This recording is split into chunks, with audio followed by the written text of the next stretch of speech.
Because the other good thing about StreamYard is you could interact with the chat in this exact same program, Yeah. whereas Well, with this one you cannot. what's holding you up on streamer? I'm sorry? What's holding you up on StreamYard right now if you wanted to use that? The It's just, cost. it's just expensive. Yeah. Why are you not for the $36 a month with a 7-day trial, or you think you have to do the advanced one? Or just because you're doing business? That's an option on StreamYard? Yeah, do individuals. Don't go to business. All free features with the core individuals option. No StreamYard logo on your streams. 10 on-screen participants. Pre-recorded streams, 2 hours. I don't know what that means. Unlimited streaming and recording. Oh, simply pick a previous streamer recording or uploading videos, select the time and destination, sit back and watch the screen go live without you. That's cool if you want to do that. Unlimited streaming and recording, live streams are recorded, unlimited local recordings, 50 hours of permanent storage, intro, outro, blah, blah, blah, blah. AI backgrounds. 1080p. That's Evan, what's your email again? ball.evan@gmail.com.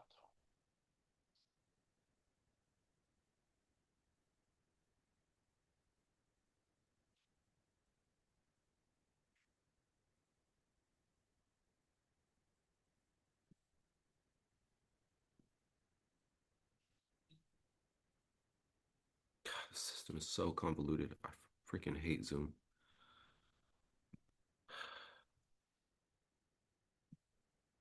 Okay, I just sent you an invite email. Let's see if there's a way to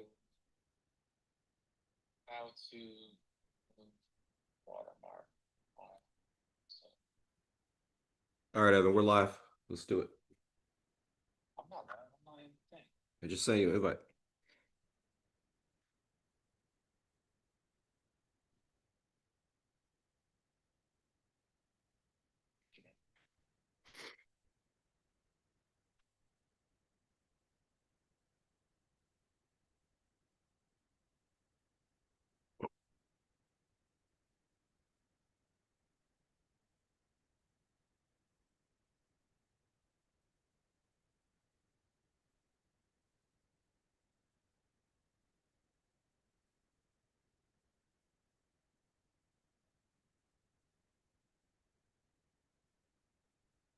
What's up, people? We're just watching. We're waiting for Evan.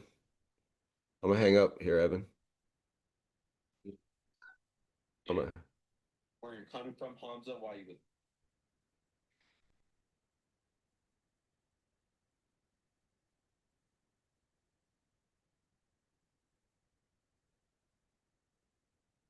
Let me get this. There we are. There we are. Nice. Hell yeah. Doing today? Chilling, man. Got Got a some nice fun Saturday. basketball to talk about. 72 degrees up here in Oakland. It's nice. Oh, it's like 90 here, man. It's too hot. What is it right now? It is exactly 86 degrees right now. It was 92 yesterday. Yeah. First time I had to turn the AC on in like 2 weeks.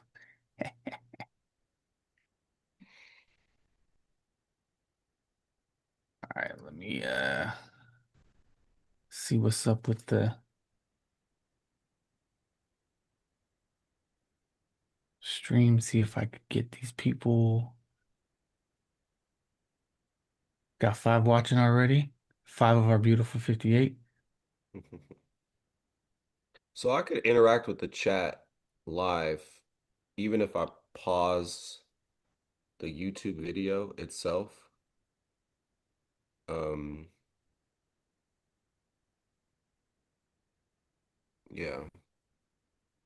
Because I pulled it up, like I went on YouTube and pulled that up, and I could see the chat. scrolling, but I don't want to play the video because it's on a massive delay. Yeah, yeah, yeah. That makes sense. That makes sense. They can see it. I mean, they're on YouTube. They can see it. Yeah. Cool. This is not a University of California, Berkeley podcast. All views are my own. To be clear, this is unrelated Yeah, we're gonna have to to figure UC that out. Berkeley. Yeah. We're just trying to get this situated. While we want to talk our mess, thank you, appreciate it, Touch of Madness. We are all in. We are all in. Got a lot of good stuff to talk about today. Some lingering of the dying, the death throes of the Curry Kerr Warriors dynasty. We got some media reactions to that, and we got a lot of talk about the Hawks and Kaminga and the bright, fun, exciting future that looks like. Kind of what we're excited about and what the conversation's been. You know how we like to do. We do a little conversation analysis, narrative analysis. Oh, and man, I received some incredible emails from our Ooh, 58. ooh, I got one from Wordman, the Prime 58. Let's go. from Joe, and Julian Bashir. We're gonna have to get all you guys on What's good? What's a, good? a email listserv or something like that, you know? Or maybe a Discord. Maybe they don't use Discord though. We'll Because figure it I out. feel like they should all be reading each other's stuff too. Yeah, it'd be You know? nice to have a group discussion that could kind of Yeah. organically grow. Sorry, I am in the middle of packing, so I have some stuff over here. I had to pull all kinds of boxes out of the room. I'm moving. Oh yeah, Touch of Madness. Let me send that on X show. Oh, I'll put it on Appreciate Threads you, too, Chris. actually. Welcome to the Prime 58.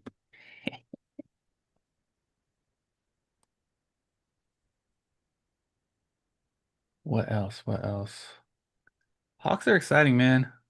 I'm super fan. Ooh. I'm looking back at my notes for this, and there's I don't know if it's like takes, but kind of pulling quotes and things from our previous conversations. There's going to be some fun things to say. Oh God.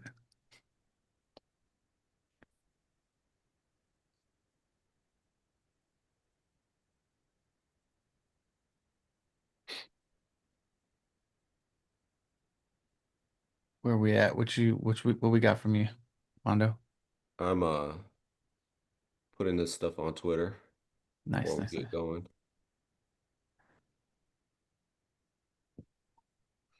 Looking forward, everybody. It's going to be fun.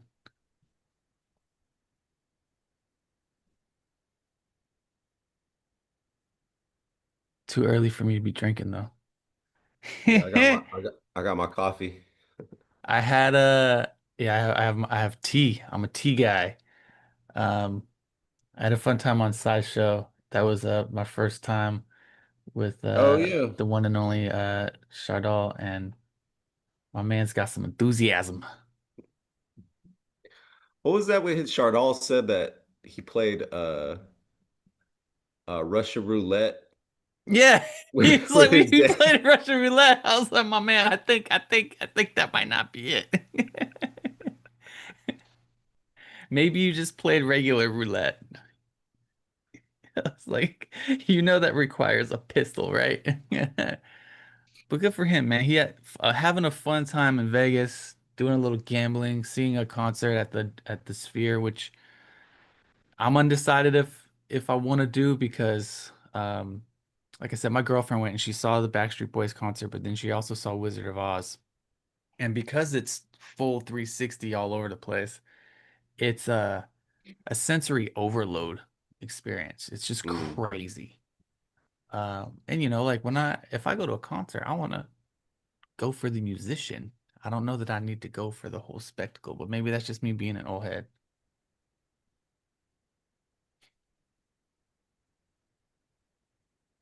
What's up, Joe? Food fight, touch of madness, word man. All right. How should we start? You want to start with Wordman or Julian's email, or you want to start a different way? I want to start a different way if it's okay with you, Yeah, whatever.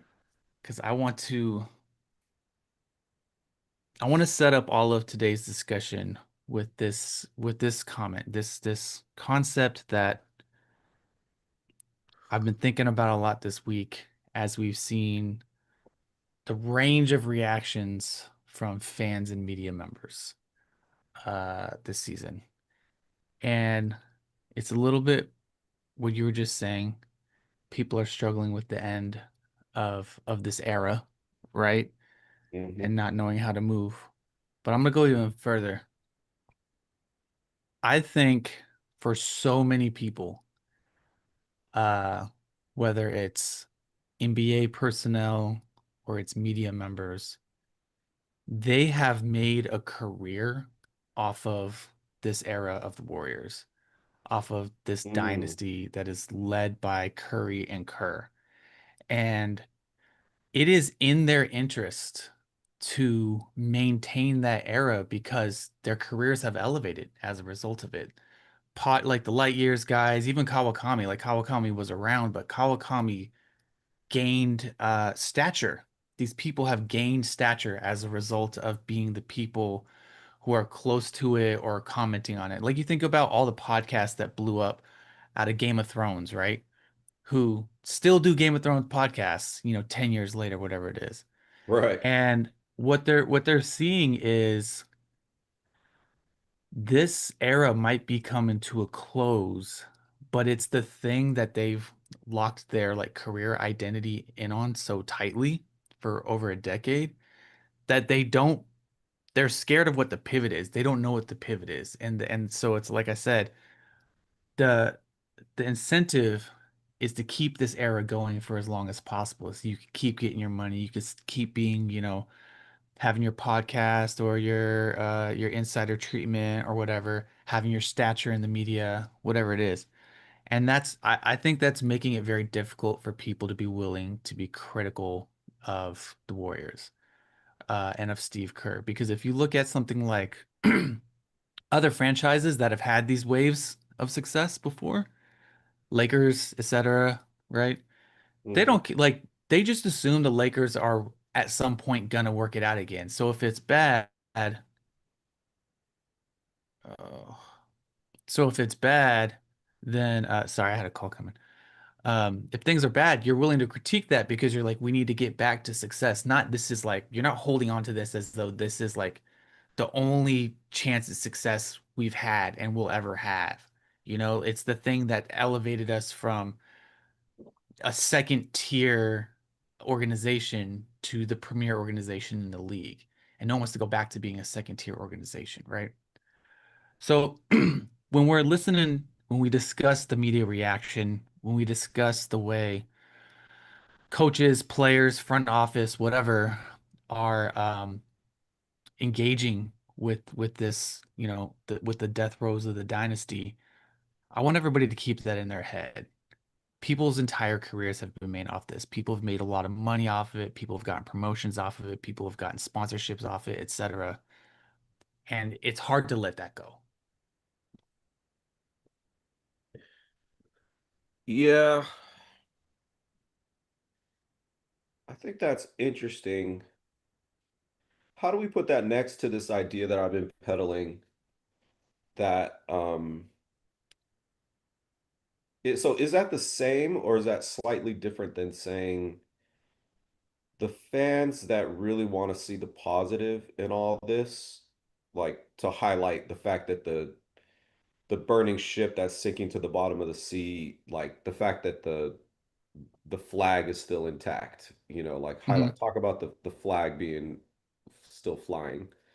Like that's because they came in as Steph Curry fans during this dynasty, and they have no real intention of being here after, rooting for the during the rebuild. you know, Yeah, like you see what I'm saying? Because they just want to keep it going as long as possible. Is that so? Is that similar to that argument, or I is that think those different? things work together, Hmm. right? I always try to remind people, I was like, dude, I was going to Warriors games in high school for free. Like it was so empty at Oracle, whatever they were calling it before Oracle bought it and all that stuff, that you could go there and empty seats all over the place. So they would Right, constantly give out free tickets to high school basketball teams, to different organization, etc.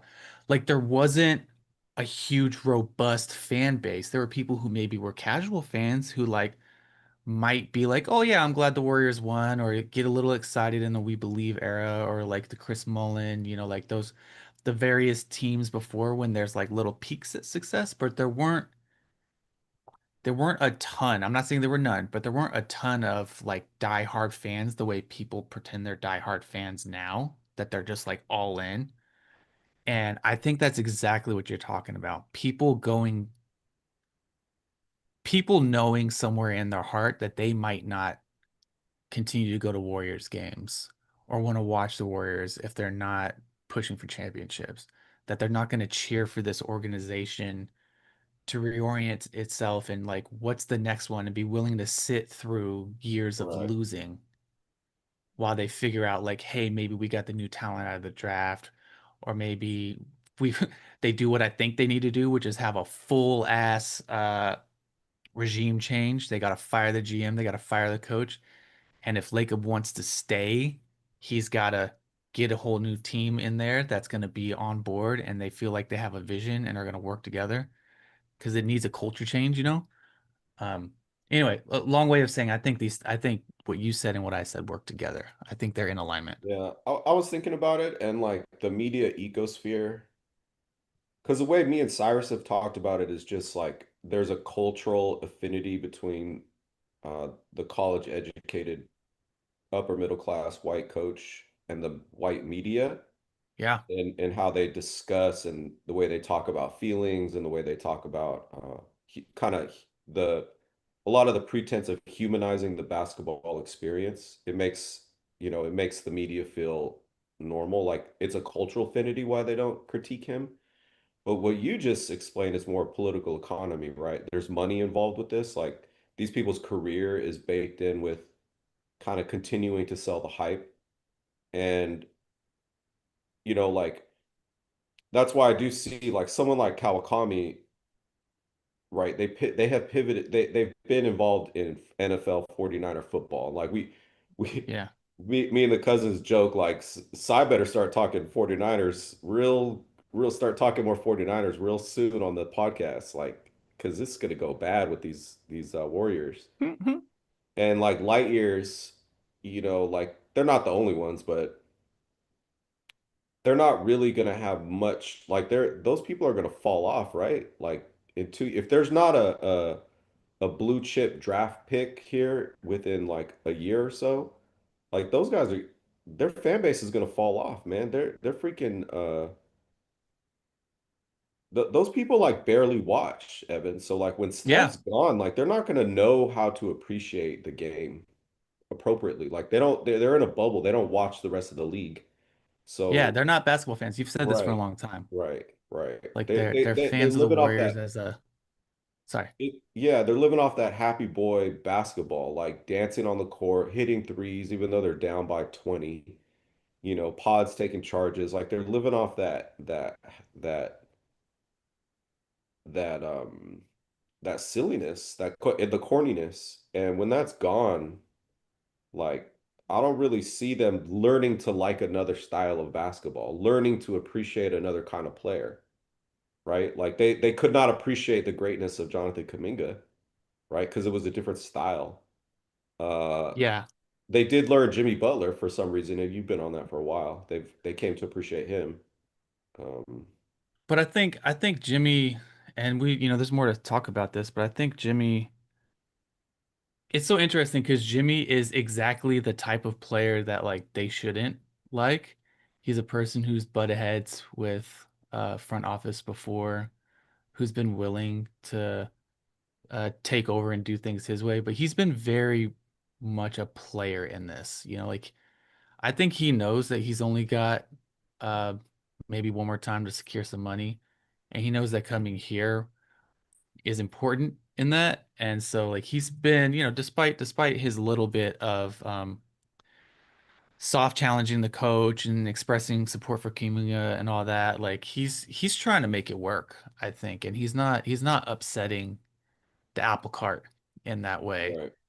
And most importantly, Kerr, through the force of his salary, Jimmy Butler's salary, immediately adapted what he did. Like all this talk about how the motion offense is so important and it's like core to our identity and it takes such high IQ and we got to do blah blah blah blah. All the reasons that they got to use to engage in this bullshit critique of Jonathan Kaminga, that all is out the window for Jimmy Butler.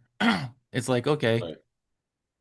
we have Jimmy Butler in here. We're gonna run the Curry motion 25 screen offense for 16 seconds, and then for 8 seconds we're gonna all stand on one side and let Butler play one-on-one on the other side of the court. Like no hesitation. Um, I have more to say about that later when we get into kind of the Warriors roster construction as it's gone along this path. But yeah, dude, the to get back to your point,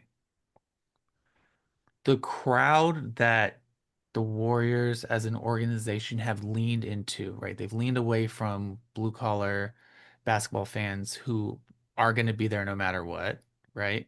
And leaned into people who are willing to pay a lot of money to go to games and be part of it as like a social status event. And that's why, to your point, like that's why I think that fandom is fragile because there are other ways to do that outside of Warriors games. And if the Warriors aren't winning, like people don't need to go pay $500, $1,500, whatever, depending on where you're getting your tickets, to go be there and to go like pal around with other like tech execs. Like they're just gonna do that at something else. They're gonna do it at the Giants game, they're gonna do it at the Niners game, or they're gonna do it, like on somebody's yacht or in the penthouse of some hotel or whatever it is, right? Like that's really flexible versus if you're a fan of basketball and you've been here for multiple eras of the Warriors and you're excited to see them achieve the success that you've been waiting for as you've been cheering for them for 30 plus years or whatever it is, right? Like that's a different level of the sport. And I agree with you. I don't think they watch any other games because when you hear them talk about other teams, not even close. Like they're way Yeah. off. Yeah, let me throw this at you though. Um, I think Lacob, I think it's a really bad gamble. The shift you just made from the committed fans to the social event of it. Hmm. Because Evan, this is not the NFL. Like you go down to Santa Clara and those people are like shelling out money, decked out in red, fucking drunk off their ass. They're not even watching the game. Like they're just kind of like watching the ball move forward and back. Like the Yeah. Niners could be the worst team. They could lose every game and people would love it because it's freaking football. That ain't the case with this basketball thing, the NBA. Like it's kind of like Martine said on the stream we did a month ago. Yeah. Like the Giants did the same thing, and when they sucked for so long, the fans stopped showing up, actually. And then the owner kind of panicked. I really, you know what I was thinking about Lacob this morning? He kind of reminds me, everybody acts like he's this multi-billionaire, like just with flush with cash, like it don't matter. I don't think so, Evan. I think the business operation Interesting. of the Warriors actually matters to this guy. He is barely a majority owner. And Oh, I didn't I know that. do I do think the ticket sale rate, like how high the tickets are, really matters. It was really telling to me that in that Kawakami uh, interview he did a couple weeks ago, first time speaking after the deadline, Evan, Yeah, yeah, he yeah. said we just hope we're good enough so that the season ticket holders um will have a good time and that they'll come rejoin us next year. So I really do think to me that was a glaring admission that we've pivoted to this social experience basketball, selling vibes, selling nostalgia, and we just need to have a story about being good enough and hopeful enough that they'll come back. And he reminds me of someone of like when I was younger, when I was like in debt, like I had big credit card debt just from going to graduate school or whatever. Yeah. Like just hoping and praying I would hit the freaking lottery, or like hoping and praying my tax return would come in better this year, or hoping and praying, you know, the the fucking car insurance payment from getting hit is higher than I think it should be. Like where you're hope I'm hoping Giannis will come here. I'm hoping we could get it's like hoping you'll hit the lottery because you're on borrowed time, man. You know the bargain you made with the devil is coming due. And you're just hoping to extend it out a little bit. That's what they kind of remind me of, like in this whole, like we're not trading our picks. We're still in a good position to make a move for a big guy. And that's why, just I'll let it go here, but that's why I've said even if they get Giannis, they're still in the same It's not boat. enough. They're Yeah. not winning shit. It is just selling hope. So, I wanted to, what do you think about that framing of Lacob? You No, know? I think a couple things. I think that sounds right. Um, and that would be consistent with his actions and with the way all of this has been framed, including not wanting to act like there's any disagreement between the coach and the front office, including holding on to Kaminga for a very long time and like just hoping that it'll get worked out instead of resolving this a couple years ago. Um, but it's also in line with Silicon Valley kind of like business school of thought, right? Is like just make it to the next quarter, Mm, promise into the future, borrow if you have to, and just like kick the can down the road on mm. having to pay back any That's a of that great point. stuff, right? So I wouldn't be surprised if not only would that explain kind of Lacob's moves, but if he's being advised to do that as well, or if that's being reinforced by the circles he's in. Like that's just not uncommon in Silicon Valley kind of business culture. Yeah, I mean, I've talked about it many times, but it does whenever I hear so like this last past week, and we're going to talk about it, chat, but like me and Evan listened to the Light Years, Tim Kawakami, and Anthony Slater, Tim Bontemps, and the mental gymnastics to say that if Jonathan Kuminga does good on the Hawks, it's because of Steve Kerr's great coaching, that all the things he taught him. We'll talk about that later, but fundamentally, if you listen deeply, it's because of a belief in Evan, those 30 games last year when they traded for Jimmy Butler. Oh yeah. This air of attribution that somehow the trade for Jimmy Butler was a championship move. And that they were headed to the Western Conference Finals. They were going to win the championship if only Steph Curry didn't get hurt, if only Jimmy Butler didn't get hurt. And that the Jonathan Kuminga's performance in the Western Conference Finals or the second round is meaningless because they didn't win any games. So that proves the coach right. Like he's actually glad they didn't win. He's literally said that's a quote. And it comes down to that fundamental misattribution, both in the Yeah. media and in the it's not an acknowledgement like the Clippers and the Hawks that like, hey, what we have is just not good. It lacks self-awareness. It Yeah. lacks self-awareness. That and the logic is sound, and I could go why it wasn't true, but I just want to point out like that's the fundamental like worldview that guides all the if you just see all the decision making down the line, like you Yeah. feel me? Like, yeah. I'm with you. No, no, no. I think we should go into it because I think we got Barbara in the chat telling us that like they were going to the Western Conference Finals if it wasn't for the injury and all that stuff. So I think it's worth maybe a little deconstruction of the back half of the season myth. And I think there are a variety of things, right? You've mentioned multiple times that playing hard against tanking teams makes it seem like they're doing better than they are.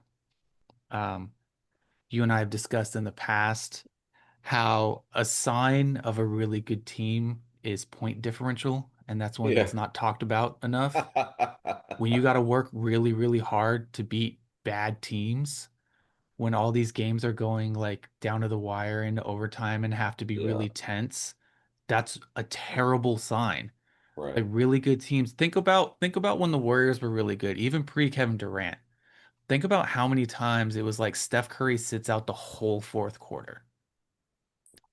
Like, and then compare that against we signed for Jimmy Butler and then started our playoffs in February. And every game was 100% all out, no rest, beating teams by small amounts, uh, with like everything we have to give. So when you for everyone else, like this is what Armando means by injury ball, right? Like fatigue causes injuries. It messes with your balance, it messes with your nervous system, and like all the ways you may land on something wrong or do whatever, like that's an accumulation injury. It's like a stress injury. It's like carpal tunnel in a lot of ways. And people act like that's not real. So Yeah, those are the things that jump out to me. Do you have more you want to yeah. I just wanted to put a little meat on the bones to that point. do it? Do it, You don't mind, like please. it's more than just this year, and it's actually how I had such faith in Jonathan Kaminga, and that I was willing to say that unless they take usage away from Steph Curry and Yeah. they shift it over to Jonathan Kuminga and Andrew Wiggins, that's the only way this team's going to win a fifth ring and change the way they play because of the point differential thing that you just said, Evan. Like, basically, for the last 4 years, what we have seen is them when they win games, it's either against tanking teams, injured teams, or bad teams, but those wins against bad teams are close games. Yeah. And you could see the coach leaning into that. Like, so like 2 years ago or 3 years ago, uh, basically they would be up big by like 10 or 15 in third quarters. And then they would sub in Clay Thompson. Do you remember those 2 years? Yeah, yeah, yeah, yeah, And Clay yeah. Thompson would shoot them out of games because he could not defend. So they had to play him at power forward defensively. So he couldn't rebound. And then he was just missing shot after shot because Because he didn't he have no his longer legs. has Yeah. winning NBA legs. And it was obvious, but they were playing him. I remember the cousins, we went to Chase and we heckled Clay and he I slammed remember that. Oh my yeah, God. he slammed his fist on the thing after he missed a fucking wide open layup. I remember that shit. And but that was telling us, Evan, just to bring it back to what you were saying. Look, this team, the system they have, the old stars they're relying on, they can win these games barely, like clutch game fourth quarters. Like all you got to know is they've had the most clutch games of any team the last 4 or 5 years, right? Yeah. That tells you right there, this is not a winning team. And then, Evan, when they would play Jonathan Kuminga for 10 game stretches, starting 30 minutes, 30 game stretches, starting, you know what I'm saying? They would actually be beating, it doesn't matter Like his significantly beating significantly teams. better, Yeah. they would be resting, they would get rest. And that told me like this is this is the way to go and this is the way not to go. Yeah. And this year, it was an extension of that. They were full strength with Jimmy Butler, Draymond Green, and Steph Curry, the most healthiest they had ever been, losing to the Indiana Pacers, losing to the Milwaukee Bucks without Without Giannis. Giannis. Yeah. And it was like clockwork, man. Like it's like, okay, you're not going to play Jonathan Kuminga, so you're barely going to win. You're barely going to beat the Spurs, right? You're going to go. You could see like when they won those two games against the Spurs, and I'll wrap it up here. All the Kerr local media were just like, "This is a championship team. They got it," and it was like, no, this is a direct sign that they're not a championship team. Like they're gonna be paying for these two games against the Spurs with injuries down the line. and that connects to what you're saying. Like the injuries aren't random. It's accumulated fatigue from having to try too hard. Those were game 7 efforts from Steph Curry and Draymond Green, and they've been paying for it the whole year. So, Yeah. I'm gonna continue on that because I think the roster construction is actually a really important thing. Like in this last wave of the Kerr era, right? The roster construction has trended toward a type of construction that does not make a championship winning team. And this is part of why I agree with you that Giannis actually wasn't going to bring championships. Some, might give him another round in the playoffs, but it wasn't going to do that. And it's because look, just look at the Warriors. Just look at the Warriors. In in the early runs, the 2015 and before, you have a team of a bunch of guys who are athletic, young, entering their prime, and smart, and have had some time to gel together, right? And that's what like, the Celtics looked like a couple years ago. That's what OKC's looking like again now, but also looked like before when they had Durant and Westbrook and Harden and all that stuff. And so then you have this kind of middle era where you have all of the we're gonna get to it, Julian. Um, you have this middle era where now everybody's in their prime and they're a little bit older, but they're kind of like late 20s, maybe early 30s in that range. But everyone's still in their prime. So they're still really athletic, they're smart, they're gelling, but they're in their prime. And that's like the KD era all the way to uh yeah, to the end of that. And then I want to talk about the 2022 team because mm, even the 2022 team was the last rung of that where you had some young developing talent, right? You had Jordan Poole, you had Kuminga, you had some young people who are like not yet to their prime, but had some, I think Moody's already in here, right? Who have promise. And then you have like the Andrew Wiggins type character who plays a huge role, who is still in his prime physically, who mentally gets, like on the same page with them. So he's an athlete, he's a vet, and he's physically in his or and he's mentally developed, right? And then you had by that time the Steph and Dre and them were a little bit older. But you had middle level athleticism of somebody who's still in their prime there. And then you get rid of that for another old guy. And then you do it again with Kaminga for another old guy.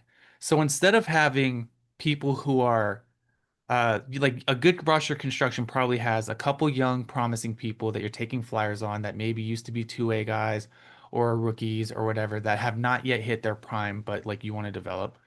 You have some mid-level people who are athletes in their prime. And ideally, this is the one you have the most, who are mentally in their prime and physically in their prime. And then you probably have some old heads who are on the backside of their career, but are smart, but because they're athletically not in their prime, their skill set's going to be reduced. But if you look at the Warriors construction now, it's the most important players are all people on the backside of their prime. They're all people whose skill set is reduced. They're all people who need to do injury management, who, are who have injuries, who have fatigue management, who can only play X amount of minutes, whatever, right? If you're talking about uh, Curry, Draymond, Jimmy, even Porzingis is now one of those people. If you talk about Al Horford, like the most important people that anybody talks about on this team are all people that have like minutes restrictions essentially. right. And then you've gotten rid of Wiggins. You've now gotten rid of Kaminga. So you don't have anybody who's athletically in their prime who also has a little bit of experience under their belt. And then the people that you are playing in their place are like basically rookies or underdeveloped people that you should only have one or two of them you're taking flyers on. When you have pods and even Moody, or like Moody should be that person who's athletically in his prime right now and has enough experience to contribute. But because you didn't prioritize him, because you put Pods above him, because you put Anthony Lamb above him, because you put fucking Lindy Waters and these types of people above him because of what you're going to get into in talent management or talent evaluation, like you just have a team of old people on the backside of their careers not in their prime, and the young people who haven't reached their potential yet that are the majority of the roster. And you have nobody who is athletically in their prime, who is mentally in their prime, who has veteran minutes and is comfortable and has chemistry on the court with anybody. That is not a roster construction that wins championships in the NBA. I can't think of a single time that's happened with consistency. Like there's outlier years, I'm sure, but that's not a team that consistently gets there. And if you add Giannis, it's the same thing. Someone who's on the backside of their prime, who's older, who's going to have to start dealing with minutes restrictions or injury and fatigue and all that stuff.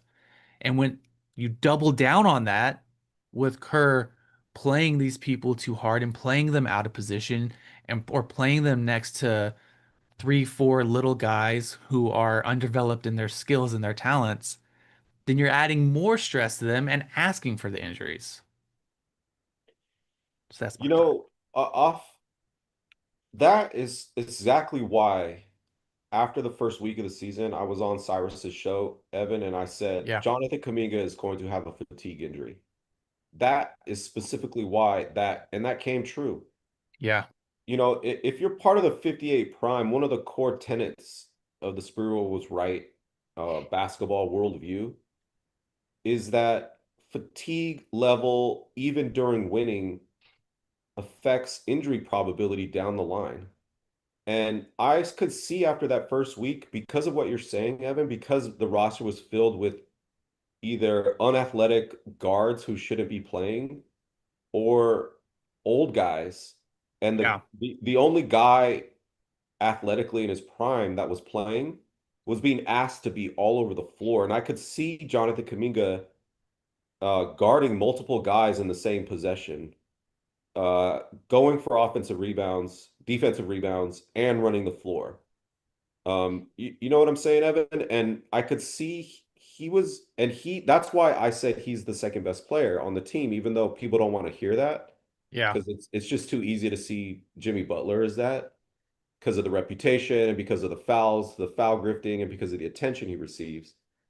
But it was Jonathan Kuminga that was expected to play two ways, expected to do that for all 82 games, to Yeah. play his heart out and Out of position out of position. with And right, non right. And non-athletes on the floor. that's right. And he got injured 2 years in a row that way. Once guarding uh last year Triple J, who's got 60 pounds on him, and this year being everywhere. And he got a knee tendonitis.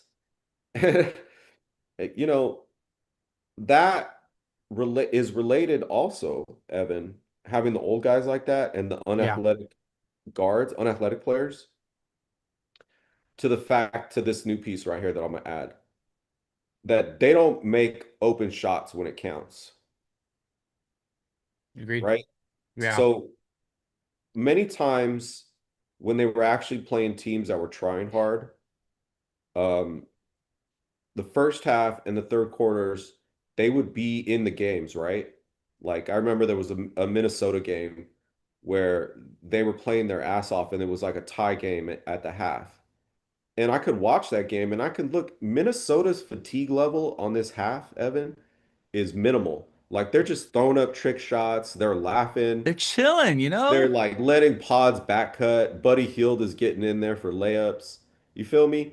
And the Warriors are like going all out playoff mode, like just fucking hyped, right? Like just cutting, passing, rebounding, diving for the ball. And it's a tie game. Yeah. And then we could look at each other and say, okay, if you watch this game with a fatigue meter, this is a Sprewell was right tenet. Come fourth quarter when it's winning time, Yeah. they're going to miss wide open threes because you don't have your legs when you're undersized, when you're old, when you're having to play extra hard to just be in the game. And that's what happened. That's why the Warriors miss wide open threes consistently for the past 4 or 5 years. It ain't just this year. No, no, no. You know, like This has been a minute. Yeah. when it's winning time, right? That's why Clay went 0 for 10 in that Kings game. That's why Clay shot like 10% in the second round against the Lakers because he was overmatched. That's what I mean by you're not a winning player. And I'll add this into it. This is why I was able to confidently predict that Jimmy Butler would have a tailbone injury or an injury from falling down is because I could see that the way he scored was foul grifting and it wasn't actually getting it in with energy. You feel me what I'm saying? It was Yeah, yeah, old yeah. man trick shit. That's how he scored. And that's why I was able to say he purposefully allows guys to undercut him on offensive rebounds, on over the top passes. You know, he loves that when getting guys, pinning guys in front of him so that he could jump up, and he's a master at that. But when he Yeah. catches it, he likes to let the guy come under him to get the foul, and he's really that works. But I was like, man, the more he does that, dude, and sure enough, that's exactly how he got hurt 2 years in a row. 2 years with the Warriors, two same injuries, letting guys undercut him. And you know, it's all related to what you just said about having a roster that is past its prime. You got to be doing those things, right? You got to be doing the thing. And Evan, when they traded for Jimmy Butler, that's the second original sin. And I tweeted out, you remember this tweet? I said, Andrew Wiggins right now is better than Jimmy Butler Yep. at half the contract value. Who is currently playing in 2026? Who's still playing basketball? I remember explicitly we were talking about before the Jimmy Butler trade. So this was when I was starting to get really hype about the panic trade. I was like, oh shit, like this is incoming. They're really gonna try to do something. Now, I thought it was gonna be Kaminga at the time. I didn't think it was Mhm. gonna be Wiggins. But it's why I thought a panic trade was coming this year too. They but it's the learning the wrong lessons from things, right? It's oh, we just need another somebody who's a proven winner, right? We need somebody who's a proven winner, who's a vet who can immediately sync up with our vets. And it's like, no, dude, you have the vets.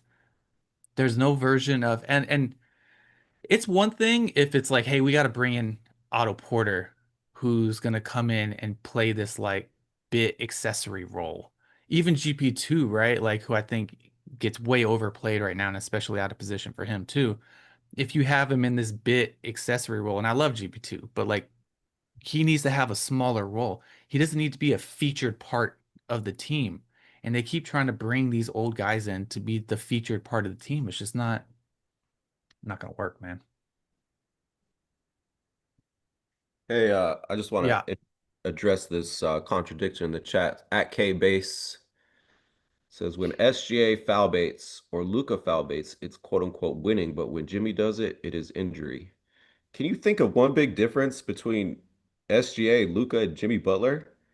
It's what we just said. Two players are in their prime, and one player is past their prime. You have to learn to watch this game with a fatigue meter. Not everything is created the same. Okay. One guy's not in his prime. That's how he's getting his points. Okay. These other two guys are in their prime. Okay. It's a different injury level risk. You have to see it for what it is. Okay. It's not about rooting as a fan.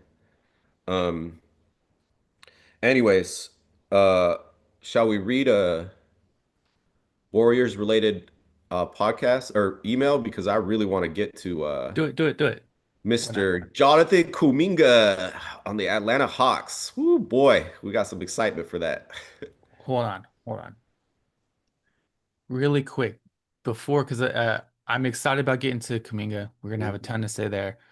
Before we get there, do you have any more to say about the media reaction to Kuminga on the Hawks or this trade, or do you have any more about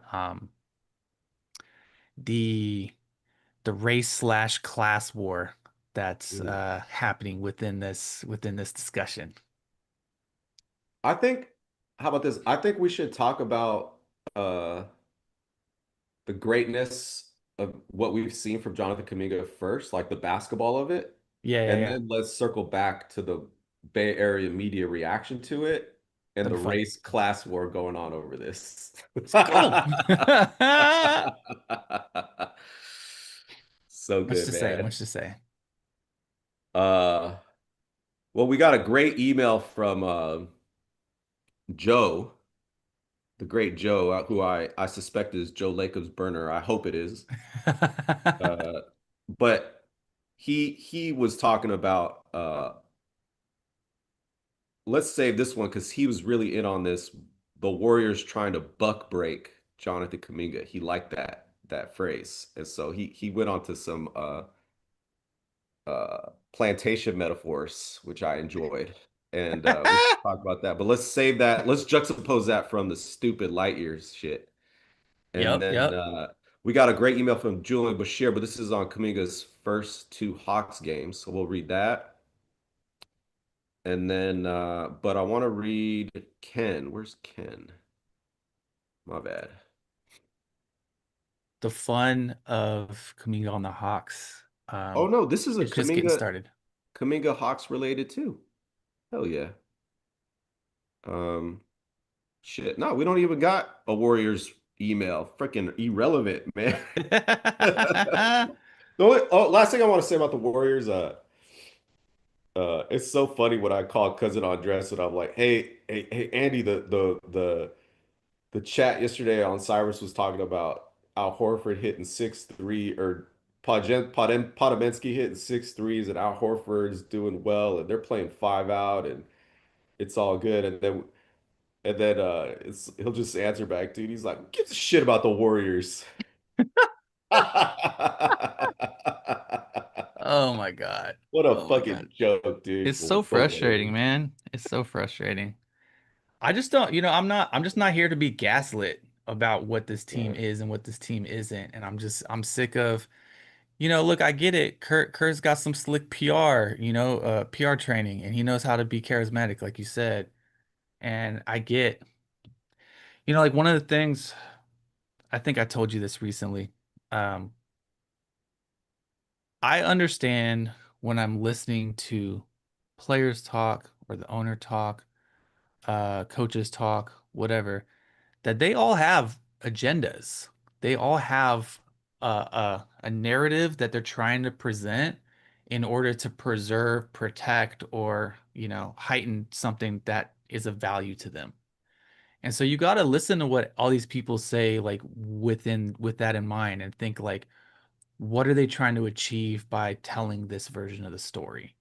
And when you hear Kerr say one thing and you hear Lacob say the other thing, and they give you all this touch about, all this talk about it's all fine, we're in line, you know, we still want to play meaningful basketball and this and that, right? Like it's not actually that everything is okay. It's that they need to convince you that everything is okay. yeah, Why are they trying to convince you that everything is okay? Think about it. yeah. It does really strike whenever I hear the whole Al Horford pods thing. Like I've beaten that to death. Like Yeah. it's just these fans are in a bubble. They're not watching the rest of the league. Like the thing is, like Evan, the way the NBA is now, like it's athletic wings that can hit threes. Like all these guys can hit threes. Yeah. Like you don't need 3-point specialists. And if you're out there and you can't guard, like Al Horford cannot guard, he cannot play in semi-transition against teams that are actually trying to win, push the ball. Podjemski cannot guard, and we've talked about that ad nauseum. Like, if you're not out there hitting 45, close to 50% when it matters, Exactly. like you're just dead in the water, man. Like that's just loser talk, dude. Like you're selling a hope, man. And I didn't watch that Pelicans game. Yeah, I saw Melton score 28. I think the delusional part of it is like they think if only they had stayed healthy, they would have had Melton and Horford at the back end of the season, and that would have carried them to some kind of fun playoff run. And I just look at that for all the things I've said this whole podcast, like if they had had that, they'd be going out in the play-in too. Same shit. Yeah. People do not understand what this league actually looks like. And last year we already saw it. I don't know what people need more evidence for it, Evan. We saw what it got them. So Steve Kerr likes to frame it as we made the second round. It was really great. And if only Steph Curry didn't get hurt, we would have made a Oh yeah, deeper we would run. have done damage deep in the playoffs. Yeah, That's like what are we that's talking the about? misattribution. It's lack of self-awareness. What it got them, and when we can end here, is a 7-game series. They benched Jonathan Kuminga in the final 5 games of the season against the Clippers. Uh-huh. Even though the last time they played against the Clippers, Jonathan Kuminga dropped He like dominated. 30 and he played Zubac off the court. You remember that, Julian? Yeah. He played Zubac off the court and they benched his ass against the Clippers in that final play-in game. And they lost the play-in, right? And then they were going to lose to the Memphis Grizzlies, but John Morant got hurt. Remember, John Morant was Yeah. taking pills. Uh-huh. They Uh-huh. showed a picture of him taking a freaking whatever morphine or something. The the people the people who are all like, "Oh yeah, we were gonna go deep in the playoffs," like never bring up that Morant got injured in a game that like was incredibly competitive and they looked like the Warriors weren't gonna win. It- Like it didn't fundamentally change the game. yeah, that happened like at the third quarter, early third quarter, and then they make it to the first round, right? They're 7-game series. 7 game series, yeah. The 37-year-old and the 35-year-old, 36, were playing 35 minutes a game, 7 straight games. And what happens? And Kuminga's on the He, bench. Kaminga's on the Kuminga who had bench, done well against the Rockets. right? And they barely win it because Buddy Hield had a freaking He had a highlight night, yeah. well, I mean, he got possessed by the Lord and Savior and and was levitating on the floor. But uh Jimmy Butler got undercut, hurt his tailbone because of the foul grifting. And then the next series, Steph Curry had a fatigue injury. So no, it's all connected. It's not a random thing, like they said. And that's what it got him. A 7-game series in which the old guys were playing 35 minutes a game and got injured as a result. That's the proof in the pudding. That's what would happen this year too. So, anyways, that's we don't need to go too much more into that. Hawks and Jonathan Kaminga. Do you have more from the email? I mean, I got 3 emails from these guys. I mean, what? Get in, Uh, get in, get in. We're yeah, we're transitioning since they're all Hawks related stuff. We're transitioning that way anyway. yeah. All right.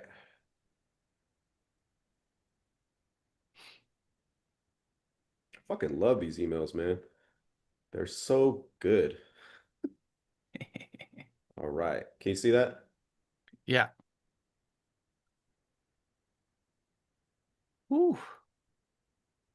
The I JK. misread something. I thought I saw Epstein. I was like, oh no, where we go with this? Oh shit. The But it JK wasn't. experience has finally begun. His debut, some are arguing that he did it against a Wizard team that was tanking. I could mention the Dubs lost to an even worse tanking team, but there's no need. This is who Kaminga is. He was the #1 high school recruit in the country. True story. He chose the G League Ignite over the NCAA. People forgot the scouting report on him. Excellent court vision, explosive athlete, elite defender, unstoppable first step, outstanding playmaker. Evan, I said this on the show last night. Those passes Jonathan Kaminga was making out of the pick and Dude, roll, he had unbelievable. some killer passes. He was making those passes in the G League. That's when we knew we had a hooper. Last night wasn't the first time we've seen that. Ant-Man saw it and commented on it. You've seen him take on the Rockets almost Hmm. single-handedly. The Wolves were the #6 defensive rated team, and JK with no Steph, hurt Jimmy, was unstoppable. Clearly the best player on the Dubs, if not on the floor. JK sees the game. Oh, I love that. Really see it. Yep. You can see it in his eyes, always looking ahead, always searching. Yep, I noticed that too. We're gonna come back on that with the Okay. Hawks. The problem is the problem in GS is Kerr doesn't want anyone doing that, even if it works. But ballers love playing with hoopers like that. That's why they went and got Durant. He's a guy that hoops. JK is a hooper. The 27, the statistics tell a small fraction of the story. He came in cold, off, and injury. Yup. He'd practiced with the team for a week. He came in and completely put his imprint on the game. Just want to highlight that point, Evan. This young man has done this multiple times, Over and over again. over and over again. He has come off cold and performed. Can you imagine the pressure on him in that debut in the Hawks? Like, he Oh knows the yeah. whole league is watching, dude. Man, so impressive. You could see the stark difference with Ruchet. JK flowed, was unselfish, passed up layup to his open teammates, tapped back, rebound, created extra possession. He hooped. Yes, sir. All over the utility player, all over the court, man. Ruchet, Evan, I have a feeling Hawks fans are going to start to love him because they're going Yeah. to see his game elevated, his confidence elevated with JK on the floor. Because and Julian, we'll talk about this. JK playing there puts Ruchet in his proper position because JK is actually a spread the floor guard. I'm gonna talk about that. Woo, baby. JK is so good. He doesn't need an ego. We all marvel at his maturity. It isn't maturity. He really thinks he's that good and that talented, and damn, he very well might be. That game, 21st, is going to be a reckoning. It's the fourth game in 3 nights, the second game of a back-to-back for the Hawks. But I'll point out, it's also the second game of a back-to-back for the Warriors that night. They have the Celts went. Okay, well, my final thoughts is this simply who this kid is. He seems to have that Kobe gene. You saw how the other Hawks players were looking to him. He's the one with the ring, not them. That matters. Plus, they played against him. They know how good he is. The game begin. Yes. Yes. Yeah, Yes. man. Few things I want to highlight, because we're gonna get into this. One, 100%. What's really fascinating with the Hawks right now is they're in the middle of a transition, right? They're becoming a new team. They had a lot of turnover in this trade season. Uh, got rid of Trey, got rid of Kristaps, a variety of people. And so they're establishing a new identity. So it's not like this is a team that was set and then JK came into it. This is a team that's already in flux. And then JK comes in and he's a vet. He is a vet for a lot of these guys. Either he's been playing similar amount of time as basically all their young talent, or a little bit longer. But again, he's the only one who's been on a championship team. He's the only one that's gone into the playoffs multiple times. They've seen him play incredible basketball, and they've seen it outside of the Warriors Kerr media sphere, that culture where it's like we have to find a way to backhanded compliment everything he does. We have to find a way to like say like, "Oh, that's nice, but it didn't result in a win because he didn't will this entire team by himself past Minnesota." Right? Like where everything has to be pushed aside. And so it's like it's really exciting to see the way they're responding to him, but also after only practicing with the team for a week, after coming off being cold, right away being a person who's being a field general on the floor. Like Yep. you and I have talked about this over and over again. Like immediately he is organizing people on offense and defense. He's trying to get them ahead of the play. He's saying like, "Hey, I need you over here because I'm gonna get you the basket," or "Hey, we're gonna do it this way, and I'm gonna go get my basket." Like he does that over and over and over and over again. And being able to see JK be allowed to be the vet, be allowed to be a leader on the team, I think we're gonna see leaps and bounds of growth from this guy. It's gonna be incredible. It's genuinely gonna One thing be that incredible. the seize the floor thing, Evan, what I was so impressive was, I mean, I have seen this when he's gotten extended minutes on the Warriors, so it's not a surprise, but it just felt so good to because he just hasn't he's literally been getting DMP, so it's just fun as hell. And then also like the Hawks announcers actually appreciating it, it was kind of incredible. Like we almost shed a tear, man. Yeah, But man. the seeing the floor, Evan, it's even when he doesn't have the ball. And this is why I believe the net rating. I freaking hate that stat, but I think it's actually telling of his performance the first two games. Because Evan, I seen him point at Alexander Walker. Hey, get get that white boy center you guys got, get him into a pick and roll and attack these two lame guys. And I'm gonna go over here and stand in the corner. Yeah. And they listened to him. And it just showed me like JK sees the weak spots in the defense. And he's the general out there. He's the vet. And what was crazy is I had that thought. So that means JK wasn't getting no assists on that. He's not getting anything. That's plus minus how it's supposed to be qualitatively assessed. Yeah. And um, the announcers said JK, the Hawks got them a vet. Yeah. Remember that? Yeah, buddy. And then cousin Andres looked at me and he said, "Dude, he's 23 years old." And man, woo, baby, like just that whole seeing the thing is was just so nice, bet, man. God damn. So I'm gonna quickly address a comment we have. Money Checkup says I disagree with the channel. I've seen all of Kuminga's G League games. He's definitely a smarter player now. And I'm gonna not go too hard on this yet because we're gonna end up going hard on it later. No one is contending that Kaminga hasn't improved over his time in the league or from G League to now. Obviously, he's improved, but the skills, the components of his game that we're seeing flourish are components that we saw in those G League games. And maybe they were a little more raw, maybe they were against worse talent, all that stuff. But the narrative about Kaminga this whole time is that those components have not been a part of his game. And so that's the conversation we're having right here is when you have Warriors fans, fanatics, when you have Warriors media that I'm gonna go really hard on later, all this stuff, pretending like JK doesn't have it in him when they're like he's always lost on defense, he has no place in the offense, he doesn't know what he's doing when he's on the court, et cetera, et cetera.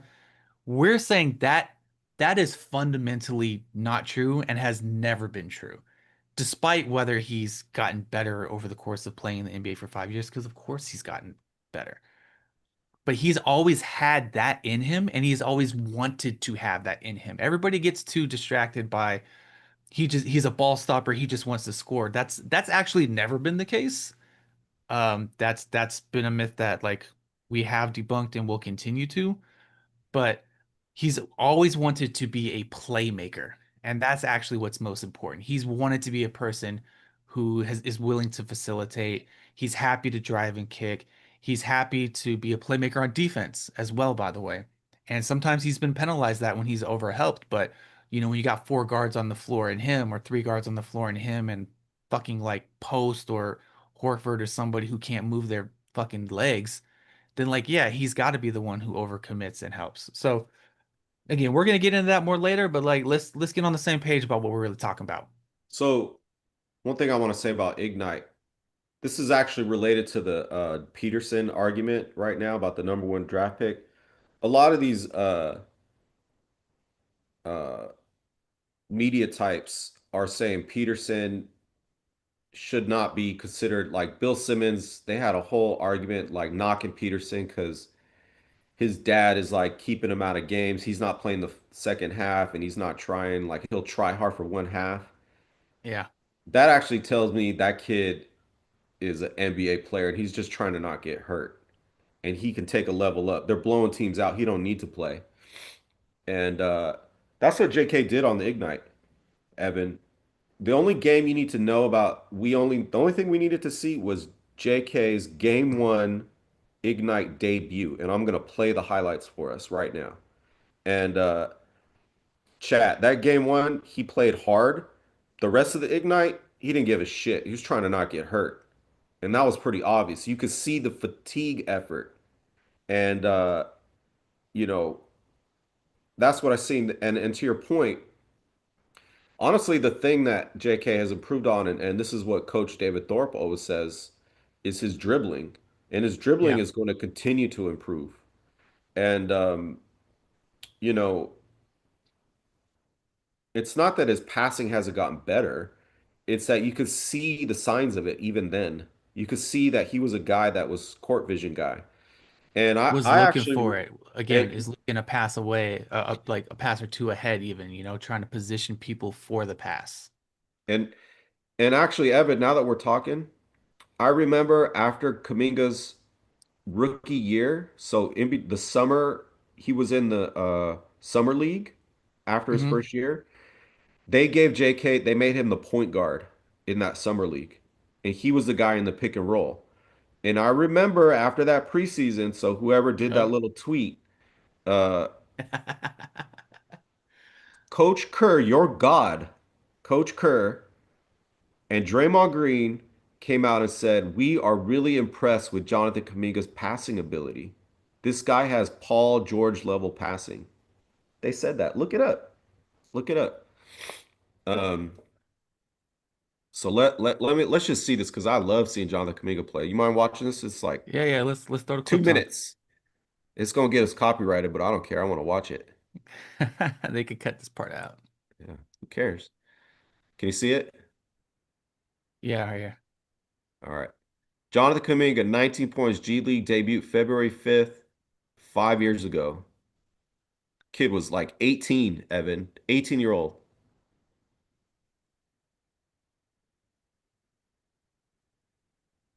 I Okay. can't hear it, and it Yeah, I looks don't a little got it. choppy. It's okay.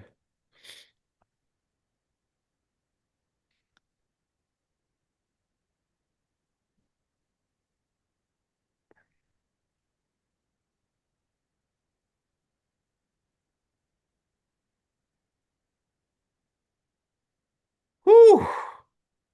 Pass. Haha. Oh yeah. See a little soft on the handle, don't matter.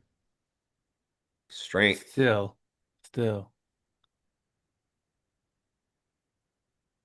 He was working hard this game. Boom. setting a teammate up, or was that his three? My bad. That was Yeah, yeah. history. Yep.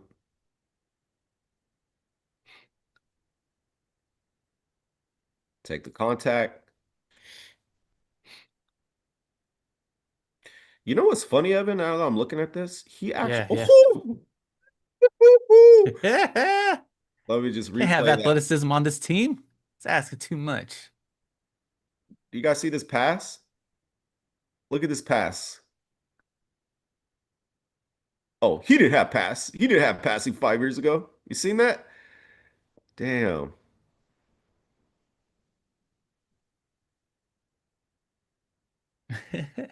Against the Santa Cruz Warriors, by the way.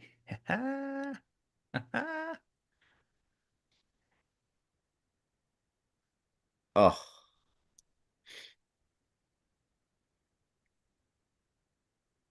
God, how much better is a dark audience than a lit audience? Ooh! For the viewing experience, it makes the court look great. Anyway. Yeah, dude. He was a stud. Again, he was showing all of this back then. The it's crazy. It's crazy when people are like, don't believe your eyeballs. Like, Right. forget what you already saw. And not only what you saw, but like what was heard and what was assessed, right? The point is not that like it's just you or me making our own opinion and like being on an island about that. It's that you see this thing happen, and then there's consensus around this. There's Kerr saying it or Draymond saying it or whatever, and everyone's on board with it. And then later, when Kerr decides to DNP the guy, it's like actually that never existed. And he's always been a bad passer, and he's never been looking to facilitate anybody else, and it's all that stuff. And it's like, can we like not pretend that like history doesn't exist and like we didn't all just have a completely different. I mean, even this season, we talk about it all the time. Beginning of the season, everyone's like, Kaminga's turned a corner. He's playing great with the starters. This is the team. If we want to win, we got to go forward with Jonathan Kaminga, et cetera, et cetera, et cetera. And then Kerr decides to sit him, and it's like, actually, he never fit. Actually, he never worked out well with his team. It's just like, what are we talking about? Yeah. Um, that's really fun about him with the Hawks too is in these first two games, we've seen him play different roles. And that's one of the things, as Snyder's been experimenting with kind of what to do with this team. We saw like in the first game, he was okay, so here's a little context, right? Prior to maybe 2 or 3 games before Kaminga joined the team, they had been basically facilitating their offense a lot through Jalen Johnson. He'd kind of been playing like point forward, in a lot of ways. And they were seeing, like it was doing okay for them, but it didn't feel like he was getting as much. So they brought CJ McCollum from the bench into the starting lineup, like right as JK is about to join the team. And they do that explicitly because they're like, hey, we need more playmaking in the starting lineup. We need more playmaking. It wasn't enough. And it was sad because, that was when Risa Shea had come, dropped down or whatever, all that stuff. There's a lot of conversation around that. But they're searching for playmaking is the key here. And so in that first part of the first Hawks game before the Hawks Wiz game before Jalen Johnson got injured, they were playing it where it was like, hey, so we're gonna have McCollum with the starting unit be the playmaker, and then we'll have JK with the second unit, and he had overlap, right? But with the second unit, play that playmaker position. Thrived, and it's all the stuff we were talking about, right? It's being the field general, it's directing traffic, it's setting other people up, it's getting his hoops, it's pushing in transition, just like showing the skill and literally elevating everybody around him. There was a lot of I don't know if it was like real tension, but there was potential tension between him and Risa Shea being like they both kind of there's conversation about them being in a similar position of being the young guy that the coach maybe isn't given enough leash to, high draft pick, Reese Shea being the number one and being like, hey, what are we gonna do? And is Kaminga gonna take Reese Shea's minutes? But what happened is they played together and it elevated them both. Like Reese Shea had a great game next to Kaminga. And then Johnson got injured, Jalen got injured, and his hip flex or whatever. And they're like, okay, let's move Kuminga into Jalen Johnson's role, where now he's playing next to McCollum. And there was like a brief lull, but then it was fire, and it was like, hey, you're not the primary playmaker on the team, but you're still doing really well in this role, and you're still scoring, and you're still contributing, and of course, defensively was doing great in all of this as well. And so we've now seen even on the Hawks, versatility. And when you talk about him and people throw the low IQ thing around, it drives me crazy. We're watching a player who, in his first game on a new team, played two different roles and excelled in both of them. I don't care that you're playing a scrimmage game against the Wiz. Like, he didn't look lost. He didn't look out of position. He wasn't like trying to play catch up. He played two different roles and immediately was on point in both of them.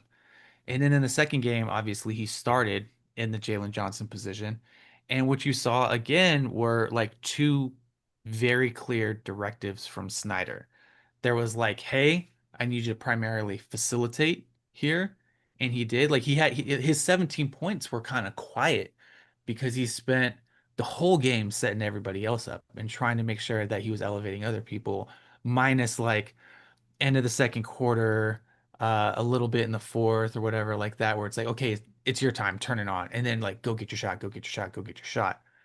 And I think again, like this is such a testament to two things. One, to Kuminga as a player, to be able to successfully play multiple roles in multiple games, different roles as well, between the games, be successful, elevate his team, do really well, build big leads. And you should build big leads against bad teams. It's not the Warriors. You should build big leads against bad teams. And then for him to come out of that smiling and happy and with a coach who's like, yeah, I'm gonna experiment with this. I'm gonna work on this, and we're gonna, but not experiment by I tried a thing, let's get you out of the game. But like, hey, I tried a thing with you. We're seeing some success with that. Let's try a different thing with you and keep you on the court. And let's see if we can get success with that too. Like that process is so exciting. And God, it just gets me so pumped for what this team's gonna be. I wanted to throw a couple things at you that I saw during the game that I'm keeping my eye on in terms of negative thoughts on what I was seeing with the Hawks. Just, Hmm. it's not all gushing. Yeah. Um, did you see JK get a little frustrated with how much of the Hawks usage was being directed at CJ McCollum? Did you pick up on any of that? I don't chat, did you? I don't know, Julian, did you? Okay, so yes, I thought okay, so McCollum, the Hawks do want the ball to move a lot. They run a lot of like they want and so this is again why I think the well JK can't fit thing is kind of a joke of conversation because not only do like more than half the league try to run a lot of the principles that the Warriors run, but the Hawks do. They want the ball to keep moving. They want it to stay active. They want a no lag offense. They run a lot of like three-man game at the top of the key and then try to get the ball moving, right? And McCollum is the one who slows that down. And I get it, right? Like he's kind of being asked to do that. But when you're Kaminga, who is the most athletic player on the floor and is doing the thing we're talking about where he's seeing the game and he's trying to look ahead, ahead, ahead. I definitely noticed a few possessions. Maybe you saw more than me, but a few possessions where he saw, you know, McCollum just hold it up a little bit and it's like, hey, we have ways to work around this that I feel like we're not getting to. And there's gonna be a little bit of that friction. I'm not mad at that. Like I want him to be able to talk to the coach about Yeah. that and see what they could work out. Yeah, I'm not saying it's a original sin problem. It's something I'm keeping my eye on. Yeah. It actually reminded, and I do think it's going to get worked out because it reminded me of Luca's first year with Dallas Hmm. when he was playing with a lot of vets. And I don't know if you guys remember, but Luca was off the ball, and I think um, DeAndre, what's that center from the Clippers? I forget his name. Jordan? Jordan, and then I forget who else was on that team. I don't know if anybody else remembers some of the vets on the Mavs. I know Dirk was still there, but they were getting frustrated at Luca because he was kind of trying to run the offense, Yeah. and the front office, to their credit, was so smart because they shipped all those veterans off at the trade They're like, deadline. bye. And Like, yeah, bye, we gonna see let ya. him run his This is the offense. Luca show. And it made me, I had a thought of that when I saw CJ, because I think what's going on with the Hawks, Evan, the last like month, Yeah. basically they traded Trey Young and they handed over the offense to Jalen Johnson. Jalen Johnson is the Hawks point guard on offense. On Yeah. defense, he's their power forward. And basically the other guard, what's his name? Starts with a D. Uh, Dyson Daniels. Dyson Daniels. Yeah. On defense, he's their point guard. He's a defensive point guard, and on offense, he's the power forward. So they kind of have this weird inverted thing. Yeah. And Jalen Johnson is the guy initiating pick and rolls. He's the guy passing. He's the guy with vision. He's the guy that initiates. But I think they found that and he was playing alongside Ricochet, and they were losing a lot of games going into the All-Star break. And I think they found Jalen Johnson's good at that, but he's not enough to do it every play. He gets tired. That's what I saw. There's a high fatigue level with him doing that every time down. And so they were like, let's and then CJ had like a 40 or 50 point game one day, like just out of Yeah. nowhere. Because he was the guy that they wanted to be the microwave scorer in place of Jalen Johnson when Jalen Johnson needed to rest. So they're like, let's get him on the court with Jalen Johnson. Let's make that switch so that there's two people to carry the load. And then Jalen Johnson went down. Jonathan Kuminga comes back, and Kaminga's not hasn't really shown them what the extent of what he could do so far. You feel me? And Yeah. like so, the last game, the ball was in CJ's hands, and I want to say this isn't something that like the Hawks coach has planned or is predetermined. You feel me? Hmm. This is getting I have a feeling this is a pecking order that's getting worked out on the court. So like they don't yet know the pecking order set, and Kaminga has gone in and he's like rapidly showing them. And I think over time, Yeah, he's gonna move up for sure. it's going to show that actually CJ's proper role is the off the bench microwave scorer, and that the initiators of this offense need to consistently be Jalen Johnson and Jonathan And Kuminga. Jonathan Kuminga. I And agree. I do think that's going to get worked out just because the ball don't lie. Ball don't lie. Ball don't lie. The ball finds the talent always, unless you're on the Golden State Warriors. The ball finds the talent. And that's been true of NBA basketball. That's true if you go play down at the park. The ball Yeah. finds the talent. When things get hard, the ball finds the talent. And I don't think CJ at this stage of his career can carry that load. Oh And no, no way. to be honest, he kind of never really could carry it at a high winning level just because of the defense. So I think it's going to get worked out. That's kind of one thing that I'm looking at if I'm as a a new Hawks observer. Yeah. I'm gonna I'm gonna mildly disagree with you, but only mildly. Um, I do think there's a pecking order that's being worked out, but I also think that when Kaminga was playing with the second unit, I think he did have more of a green light to just Mm, like go light it up. And I do think there was like I don't think the order was you're not allowed to shoot when you're playing with the first unit playing next to McCollum, but I do think it was more like get in where you fit in, try to right. work within this type thing, right?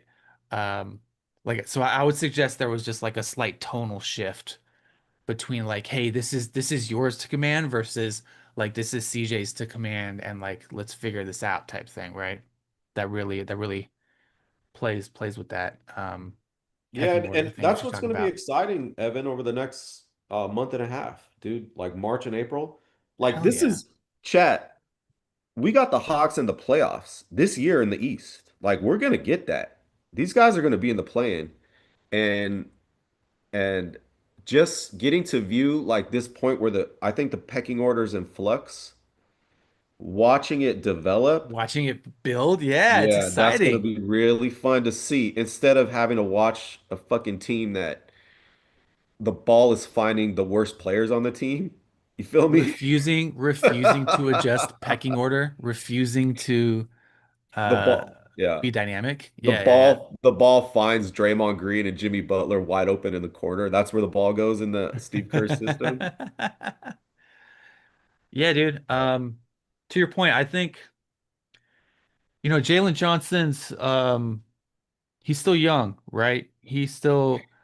I don't know that he was ready to take point guard duties, to take point duties, but it's not that he doesn't have it. He has some good passing, but I agree with you. It's asking a lot of him. And I think a couple things. I think being able to have him and Kaminga share those duties will benefit both of Oh yeah. them.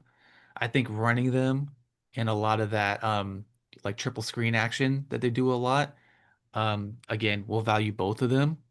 I think Jalen Johnson not having the best defender on the court guarding him, but instead guarding Kaminga eventually is going to be really good for Jalen Johnson. Like he's going to elevate as a result of it, Right. but then having the threat of Jalen Johnson on the court, it's the gravity game, and like people act like if you have two people who can shoot mid-range or two people who can attack the rim, that suddenly like there's no spacing and like it just the whole thing is going to break down. And I think it's the opposite. I think these guys can play off each other, and because they can both score and they both demand defensive attention, and especially as Kaminga has the green light to shoot threes, he's already a better three-point shooter than Jalen.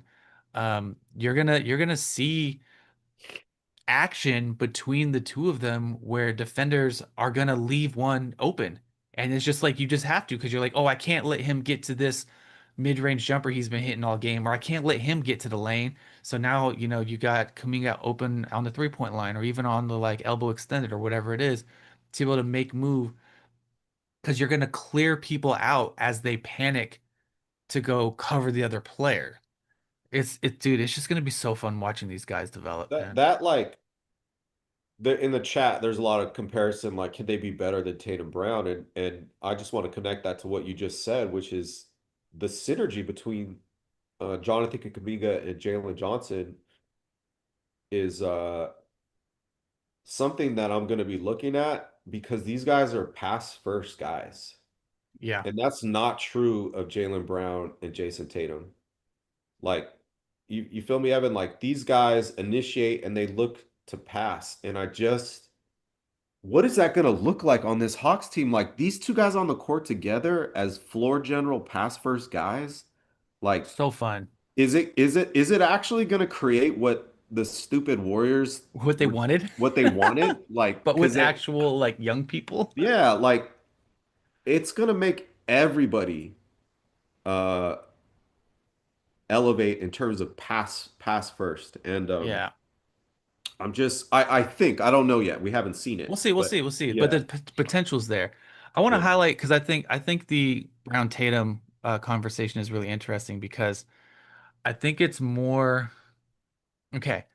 First of all, when you guys get a chance, if you're not already subscribed or watching the Thinking Basketball YouTube channel, I think he has some really interesting breakdowns, Oh yeah. and he talks about sports or talks about the game and the way that like a lot of the the normal run-of-the-mill podcasts and people like don't really think about.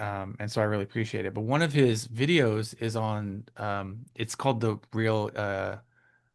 title, the thumbnail says the real Ewing theory, but it really says when losing your superstar makes you more efficient. So look at that because what has actually happened with the Celtics as he describes it is they had a very hunt the mismatch, play kind of an ISO game offense when they had Tatum and Brown.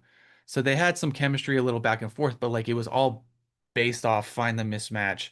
And then the action comes off of that, right? Like maybe someone back cuts as there's a help or something like that, but it's like try to score on the mismatch. And since Tatum's been out, they've completely switched their offense to a much more dynamic offense, much more like multiple screen heavy offense and all that. And as a result, they're like a more efficient team now, a more efficient scoring team now.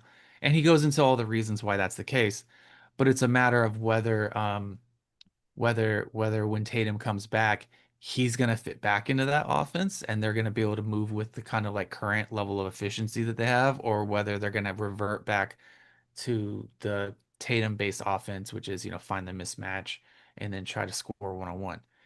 And why I sent that to you earlier and why it's coming up right now is because that feels to me like the two different potential versions of the Hawks. Like right now with McCollum, I think it's closer to what the Celtics were doing before. It's closer to this. I mean, not always, right? The Hawks run a lot more action than the Celtics were doing. But in that, like when it's McCollum's time, it's his time. He's gonna get his shot and everybody plays off of him type thing. But when you can get an offense that is dominated by Kuminga and Jalen Johnson as the primary playmakers, and they're playing off each other, and you're running the team's coordinated action based off of multiple threats like that, you can get this version of it that is like incredible. And I think that's something that like I am thrilled, absolutely thrilled to see. Yeah. Um, hey, what you think about Jalen Johnson nickname? What do you think about Dr. Double J? I do not like it. I don't think anything good about that. Dr. JJ? I don't know. I don't know. Maybe we call him Baby J. I don't know. We gotta figure some stuff out with him. And I wouldn't be surprised if there was there were some nicknames already in the Hawks community. We got to see. We got to see. Yeah, I don't We're know if here for any Hawks fans are fights. in the chat if they got one, but he just kind of reminds me of Dr. J a little bit. Maybe he could shoot a Interesting. little bit more, but I was just thinking about that connection and the Hawks, I can't chat who on the Hawks broadcast called Jonathan Kuminga uh Baby Neek. Oh yeah, yeah. Was it actually Dominique that called him Baby Neek, or was it somebody else? I can't remember, man. He did say he reminds him of a younger version of him. He did say He that. did say that. He did say Yeah, that. I Yeah. remember that. That was, Yeah. I was like, let's go. Because Yeah, remember, bro. I had just, I don't know, a few days before, I was like, dude, imagine how awesome it's gonna be for JK to Ooh. have Dominique as a mentor. Like that's like a legend because he didn't, I don't really think he got that in Golden State, right? Because like Golden State legends are still on the team. And I'm not Right. saying there were never any legends before, but someone who could have overlap in their game, someone who's respected in the whole community. Oh, Jam Master Jay, nice. Nice, nice, nice, nice, nice. Appreciate that. Uh, do you want to get to this other email? Yeah. Um, Okay. let's see.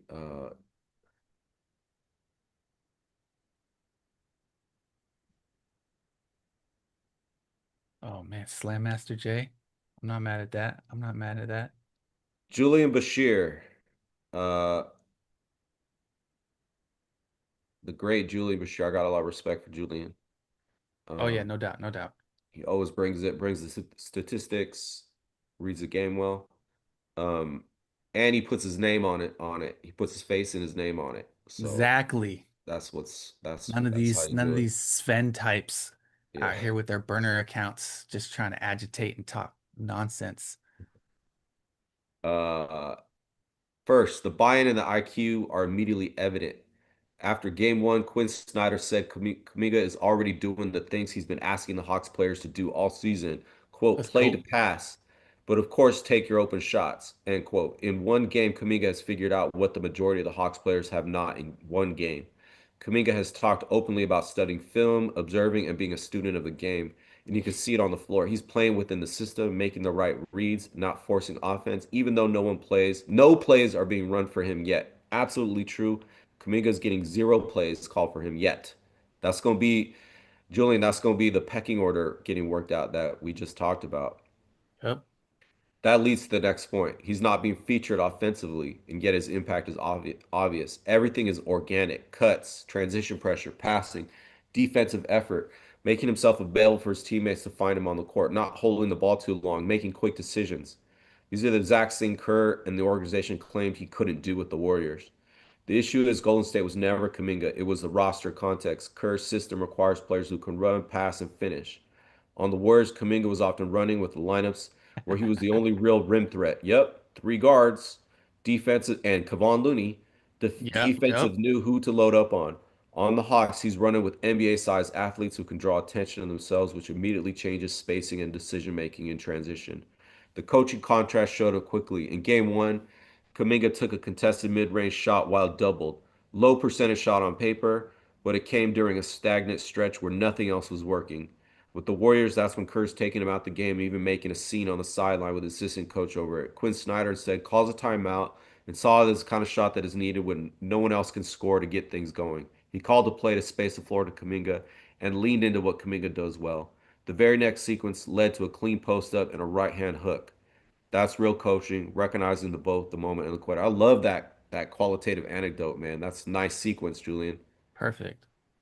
Another thing that's jumped out is the effect of Kuminga's having on others, especially Zachary.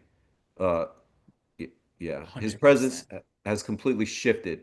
The fan base, announcer city are clearly energized, and the attention is now on what's next with Kaminga rather than unrealistic expectation number one pick. Great point, man. Kaminga's taking the pressure off the number one pick, man. Great freaking point. That kid is 19, dude. Yeah. That's freeing Zachary up to play his role, defend, finish, and do the things he actually does well. Dude, Zachary is one of the longest MFers in the NBA, dude. Like I seen that guy get crazy rebounds, and his shot is so high.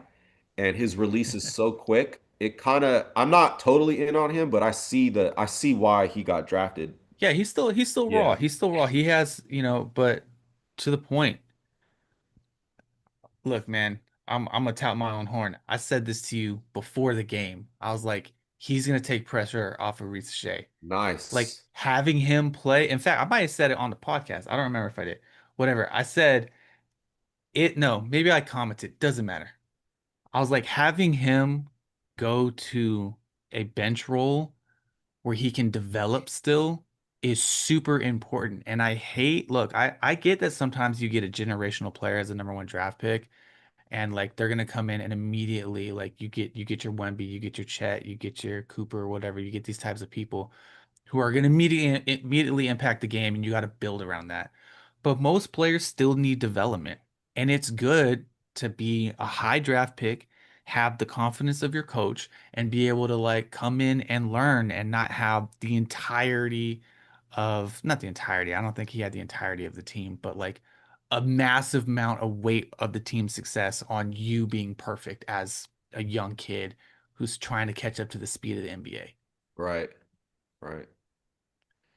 Kaminga's passing has also been better than the box score shows, no doubt. Everybody in the freaking league Without knows a that. doubt. Yeah. Hit teammates in hands on multiple possessions that were turned into turnovers. Set a Jock Landale on a pick and roll that resulted in a missed layup, two, I believe.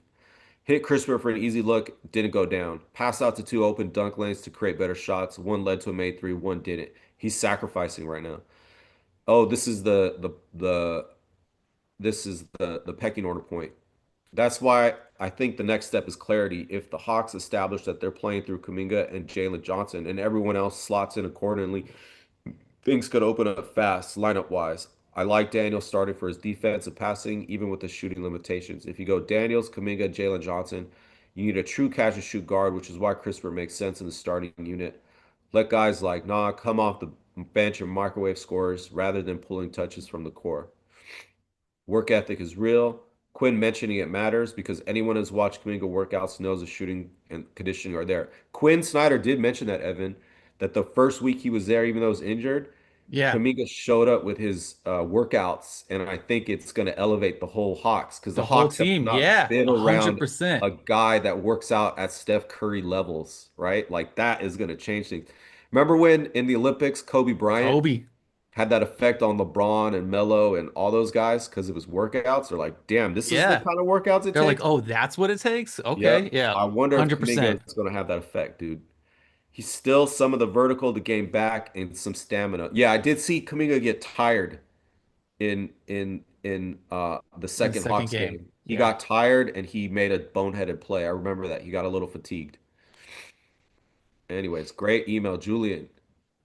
Excellent. Excellent. Excellent. Excellent, Excellent. man. Yep, Yeah, yep. man. Uh, it feels like it's only gonna get better from here. Like, of course they're gonna have bad games. Of course they're gonna lose against teams. It's not like they're gonna go on a run and just win everything out. But this again, it's a group of mostly young people entering their prime, Yep. developing together, establishing an identity. I agree with you on the pecking order. That's really important. But it just seems like, I don't know, what's the over under on how soon it's like Kaminga's at the top of the pecking order? It feels like it's fast. Even if he's like co-sharing it with Jalen Johnson. Yeah, let me pull up the Hawks schedule. I think it's that's important. So they don't get real tests at the end of this month. hmm Mm. Um, so they're gonna have time to develop, man. Like, Like they already went from a team that people were like, I don't know if playoffs are in the cards, and now they're right. back to like almost 500, and now like, hey, actually this push might be real. So tomorrow is actually a good test, and I hope nobody gets hurt, but the Blazers chat, like this game is gonna be crazy tomorrow, man. Like Hawks, Blazers, like if two athletic teams, man, that beat the shit out of the stupid ass Warriors, like that's gonna be a test tomorrow. We'll learn a lot there. They'll probably struggle. I bet you they'll struggle against the Blazers, Evan. You know why? Yeah. Because they don't have their pecking order set, and this is their first real test, so they'll struggle a little Blazers are bit. locked in. Yeah. They know what's going on. Yeah. You got the Bucks, that's another development game. Hawks or the Sixers, that's another nice little test, not quite the same test as the Western Conference team. So Hmm. that's good, man. And then you got Mavericks, Nets, Bucks, Magic. Mavericks. This is gonna be a interesting run. I'm Yeah, very that's a excited. nice development run, I think. I don't think the Magic are very good. Uh, and then you got Rockets. Hmm. Warriors is an Right easy before game. Warriors, And then you got, so I'm worried about them getting just totally tired against, the um, Rockets. Yeah. but they're going to come in hyped against the Warriors. So I'm not I too mean, worried about it. yeah. Yeah. So, They but then you can't got, wait. yeah, this is the game. This is the stretch right here, Evan. March 25th, Pistons. 27th, Celtics. Celtics. Then you got the Kings. Then you got the Celtics Celtics. again. Then you That's a got the run. Magic playing team. So, and then Knicks, Cavs, Heat, and Oof. Cavs twice. So they got some tests near the end here with some good games leading up or easy games leading up to it. Hmm. Well, hopefully they peak, like I do appreciate, look, they've actually had a fairly tough schedule this Yeah, season. I want to say it's like the fifth most difficult schedule, something like that. So having a little bit of these little dips of development games that are going to allow them to, kind of gel, work out this pecking order and figure some things out. yeah. Um, going to be super crucial to be able to handle these tough teams later down the line. Let's see where the pecking order is in 1 week, Evan, against the 76ers. Okay. Let's see what it looks like. We'll see if Jalen Johnson has come back by then. I don't know what his injury is. I didn't look it up, but I um, don't know how severe it is, yeah. but uh so like do you wanna move a little past the basketball right now and just talk about Kaminga as a brand, as a celebrity, Yeah. as a smiling, handsome young man with global appeal? Yep. Talked a little bit about that last night for sure. Can I'm a mute my thing. I need to take a bathroom break, but do you want to take a break too, or you just want to go into it? Let's take a quick five, something like that. Okay, cool. We'll leave it on their chat. Come back at 2:30. We'll be back. Cool. See you in a bit.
All right, all right, all right.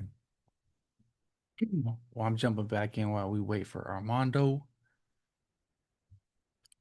catching up on the chat.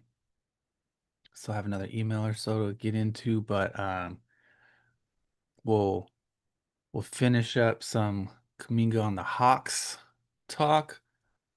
Um, we have a lot of a love for what we think this may mean for him as a person and the amount of money that not just money, but like brand exposure that the Warriors are missing out on by having this guy who's an international player who's yeah, I think we got Kuminga's IG post. Well, it was referenced in the email, right? We could talk about that if we need to. 100%. Oh, what's this? That is I had a back injury. I had two discs in my spine that completely blew out.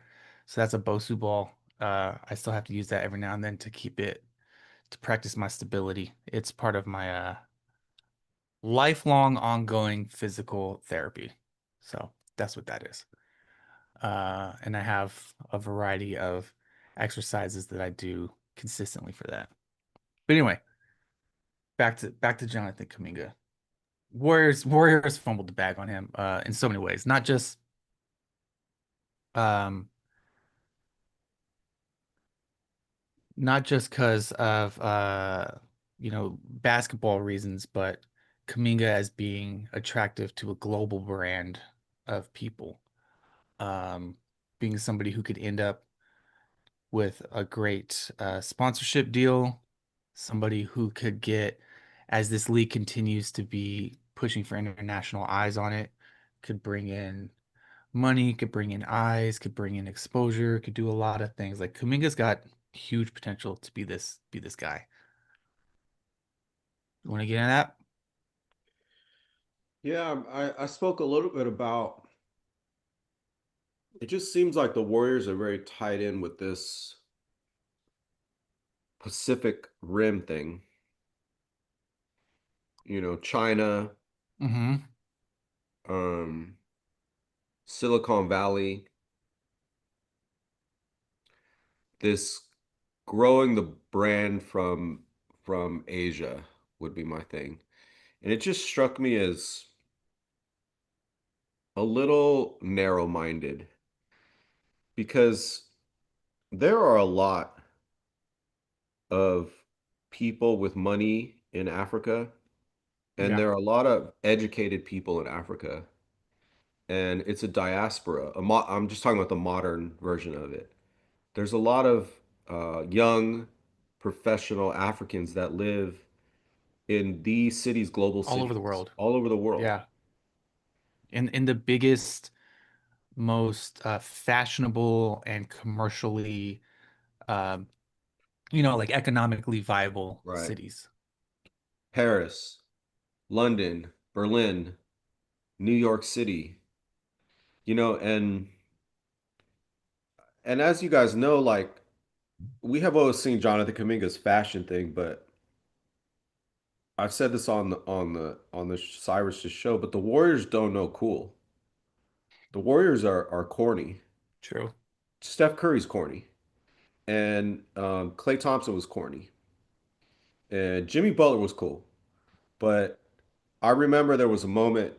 Uh, I love bringing this anecdote up, but uh, when the Warriors won the title in 2022, and they had the in San Francisco, they had the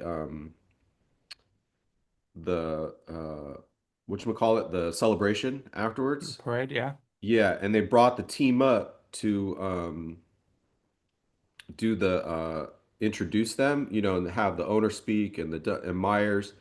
They introduced everybody one by one, and they had introduced Klay Thompson, and Klay Thompson was sitting there, and Jonathan Kuminga was one of the last guys to be called up, Evan. And he came up and he didn't smile, and he walked in with his fashionista stuff. And then you could hear Klay Thompson say off mic, he went, "Oh, here's cool guy Jonathan Kaminga." And everybody kind of laughed. But it was one of those moments I thought to myself, that's like a thing where you poke fun at somebody in jest, right? But Yeah, it's but it's actually there. it's Yeah, there. It's your own insecurity about not being fucking cooler. Not as cool as this guy. This guy's got swag as they said in the chat. And I've just been thinking about that game that he came back from DMP when hmm remember he got fouled and he took that little baby out of her Yeah, yeah. seat and he sat down. Was that What in a Dallas? PR moment, baby. Yeah, you remember And that? sat in her seat and was like, "Here, yep, yep." And And he she had a like she remembering that for the whole rest of her life, man. and that mom was like looking at her smiling.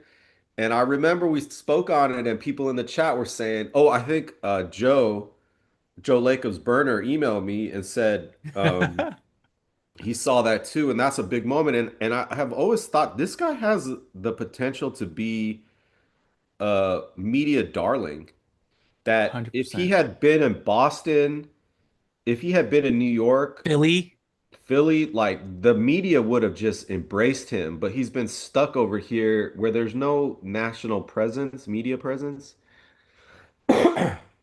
I always talk about the East Coast media bias. That's why those players seem better than they are. It's because the media talks about them. And I just want to put that to you. I mean, you know Atlanta better than I do, but just this is all supposition. It's yeah. an opinion that he's a media darling. I don't know that he is. I do think we should talk about this. The big critique I would make about Jonathan is his interview skills leave much to be desired, and I could talk about that. Um, I think he's not coming off as genuine yet. He hasn't had the space to, and I want him to develop those skills. Um, but I just want to, what do you think about him in Atlanta in terms of potential Oh to yeah. boost his stardom? Yeah. Oh yeah. No, Atlanta's going to be huge for him. Uh, like I've discussed before, Atlanta is the blackest city in the country. It is a very arts forward city. It's a very fashion forward scene. It's incredibly rich culturally, and everyone's really proud of it. There's a lot of, I mean, like you just walk around Atlanta and you see everybody's just like really proud and bold in their expression of who they are. It's very like entrepreneur, kind of like young black business forward. And then that's like not even counting the like deep civil rights history and things like that. Like it's just a perfect home for Kaminga. I think they're gonna fucking love him. And not only that, Atlanta, like many cities in the South, does have a big influx of African immigrants in the city as well. So it's like it's a great mix of like being a long standing base of African Americans that have been here forever, but also Africans. You know, it is an international city. It's one of the biggest airports, if not the biggest airport in the country, right? Delta runs everything through Atlanta. So huge, huge, huge. So I think he only stands to be empowered by being there. Not just as a basketball player with the team, but in the way that he gets to be as a human, the way that like restaurants are going to want him to come eat at their restaurant, the way that people are going to want to have him in on local sponsorships, and like people in the city are going to be excited to see him and not be like, oh, that's just that like darky who plays on Golden State. Hmm. Um, and to the point of his media presence, I think you're going to get a lot from him. He's going to be able to blossom in that as well. It's very clear, very, very clear for a long time in Golden State that he has to be two things, right? Like he's making sure his English sounds as good as it needs to, but two, he's got to be really careful about what he says about Steve Kerr. Like people lit him up the one time it came out that like he wasn't sure that Kerr trusted him and he doesn't know what he needs to do. He got lit up by the Bay Area media, which was true and was consistent with how Steve Kerr behaves toward him. But you don't have that environment in Atlanta where it's like if you dare say something against the coach, or if you dare just like speak to your personal aspirations, you're gonna get fucking hammered by everybody. He gets to like be a proud fucking African black man, dude. Like, and be embraced by a city who's gonna embrace you into being an American at that. Like it's nothing but good things for him, man. I can't express that Yeah. enough. I Atlanta's so mean, cool. just this is kind of why I want to connect it back to just the announcers appreciating Kaminga for what he is. Hmm. And to me, it's the difference between being in a black forward space versus a white forward space. So like Yep. in the white forward space, the Bay Area, Jonathan Kaminga is having to apologize for who he is.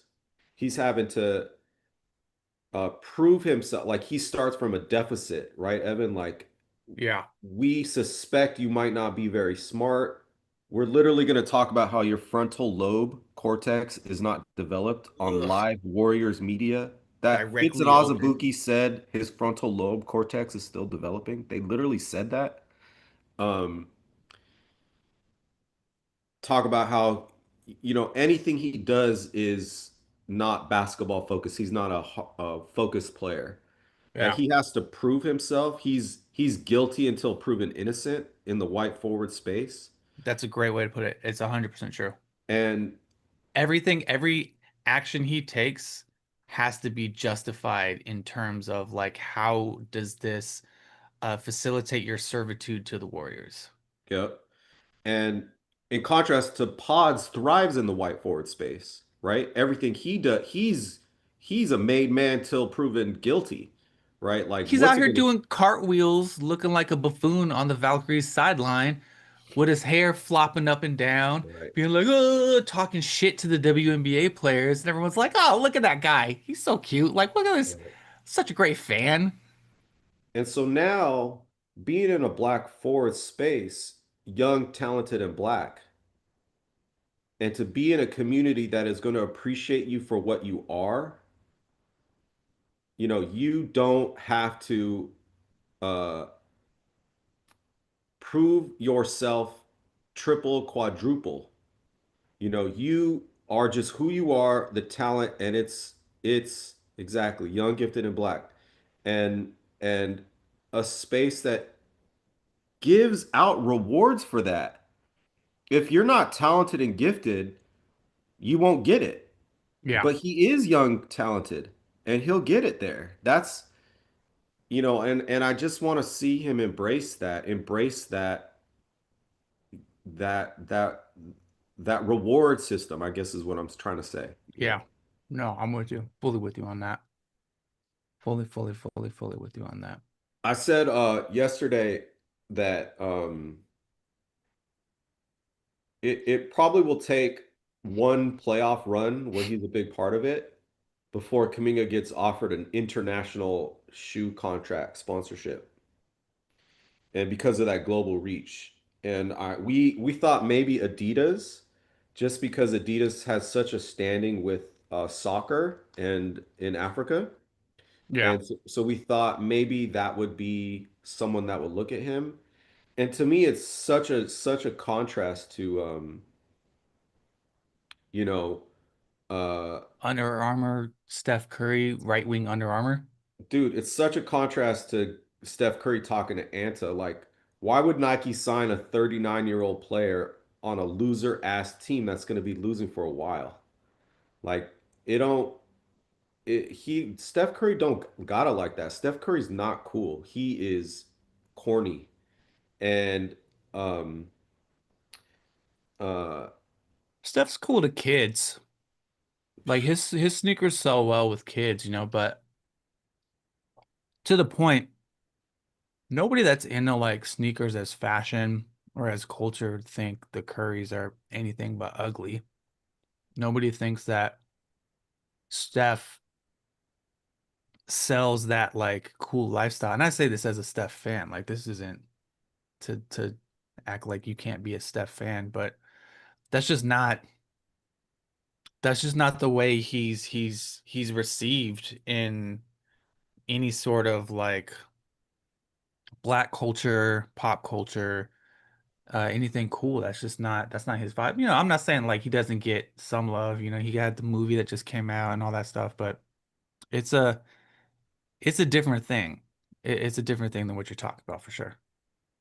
I mean, I think Steph Curry gets his due because he has been an all-time great player. Yeah. Like it's literally his talent, but I just don't think in terms of his swag, he's like cool. Do you see what I'm saying? Like, I Yeah. guess that's just a personal opinion.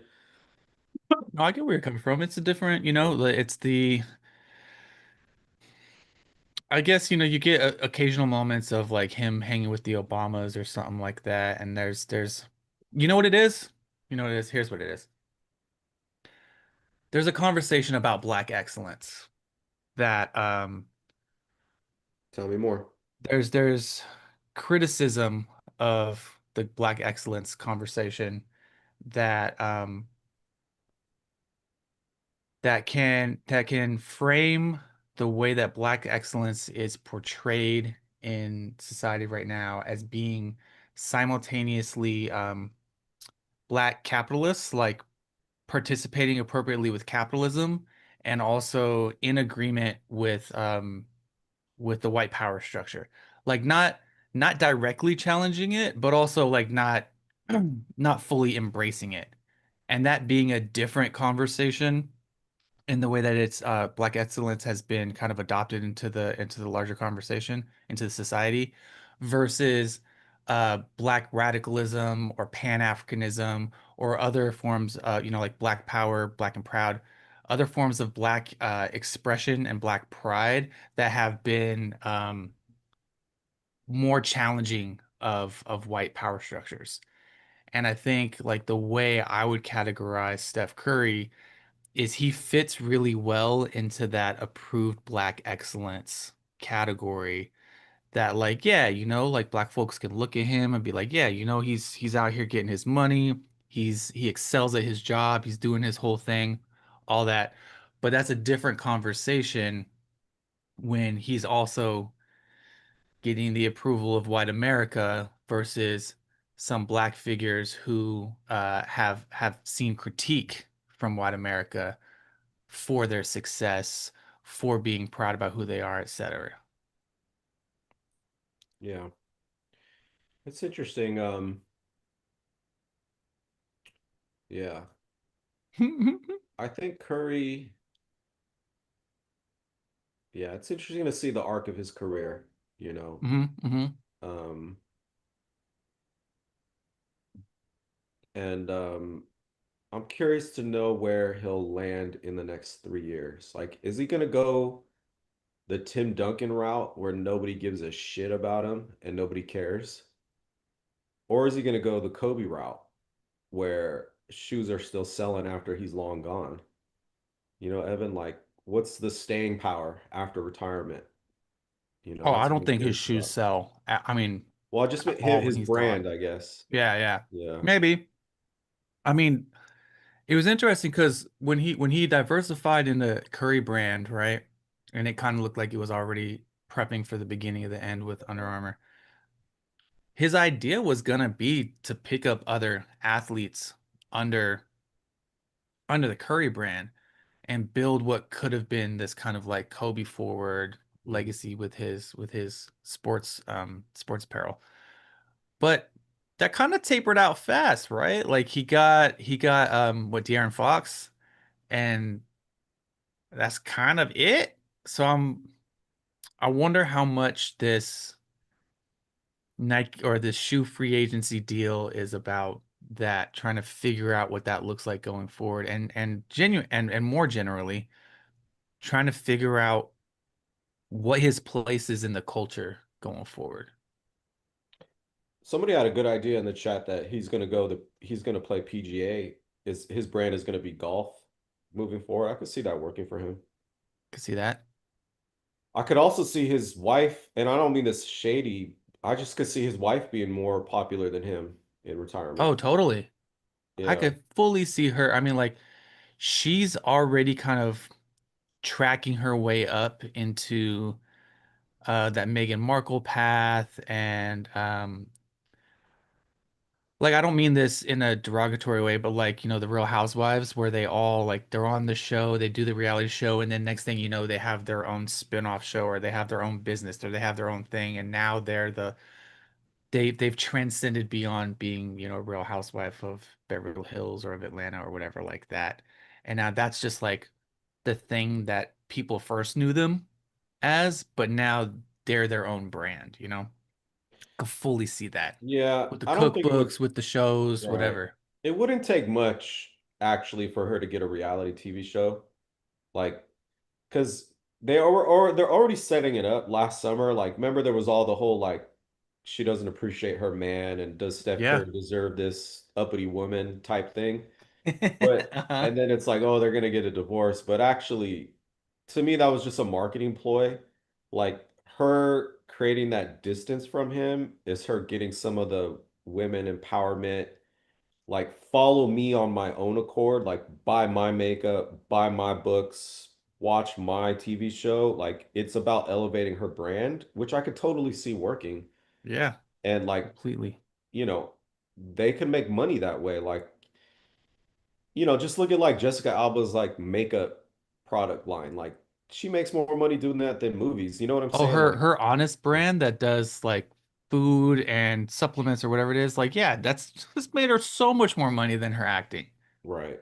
Could Like fully see an Ayesha Curry brand that like yeah, runs in that direction. totally, totally, totally. So I think that is the route they're going to take, kind of elevating her a bit. That would be my guess, but prediction. I don't know if I'm not going to like stake a I can see big that. claim on it. Yeah. I can see that. I can see that. But yeah, I am curious to know like when he's retired what it's gonna be, like kind of what his unless, if he doesn't get into doing commentary, which he hasn't made any movement toward, he's gonna be probably it sounds like he wants to produce film and TV still. So there'll be kind of like that Yeah. era.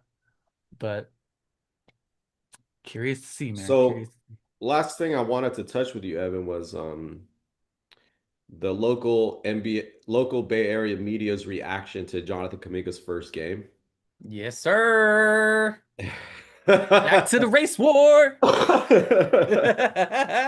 So I think we should play a little bit from Light Years, Sam, who I actually want to bring up his quote, his really nasty racist quote about Kaminga fans cannot afford League Pass. hmm Ridiculous. Uh, but should we listen to a little bit of these guys? I don't think we should. I think you should just say it. Oh, okay. Um, just for YouTube purposes. Okay, okay. Um, dude, like they had uh They had some wild ass they takes. had some wild shit and we'll just talk about them, but 95.7, Tim Kawakami, Slater, and Tim Bontemps basically said elements of the same things. And I don't know how detailed you want to get, but the general overview is like if Jonathan Kaminga does bad in Atlanta, Steve Kerr was right. Yeah. If he does well in Atlanta, That means Kerr was a good that coach means and he's Kerr was a finally good coach applying and taught him Kerr's. shit. So he can lose. Teflon Kerr. And um we should talk about how the response to Kaminga goes from Yeah. living in the binary, he's good or bad, to suddenly embracing the nuance. Yeah. So, uh, But with the chat, purpose, right? yeah, the The chat is saying we nuance. should play the sound. You think so? All right, all right. Go ahead if you have it queued up. The chat wants blood. The instigators.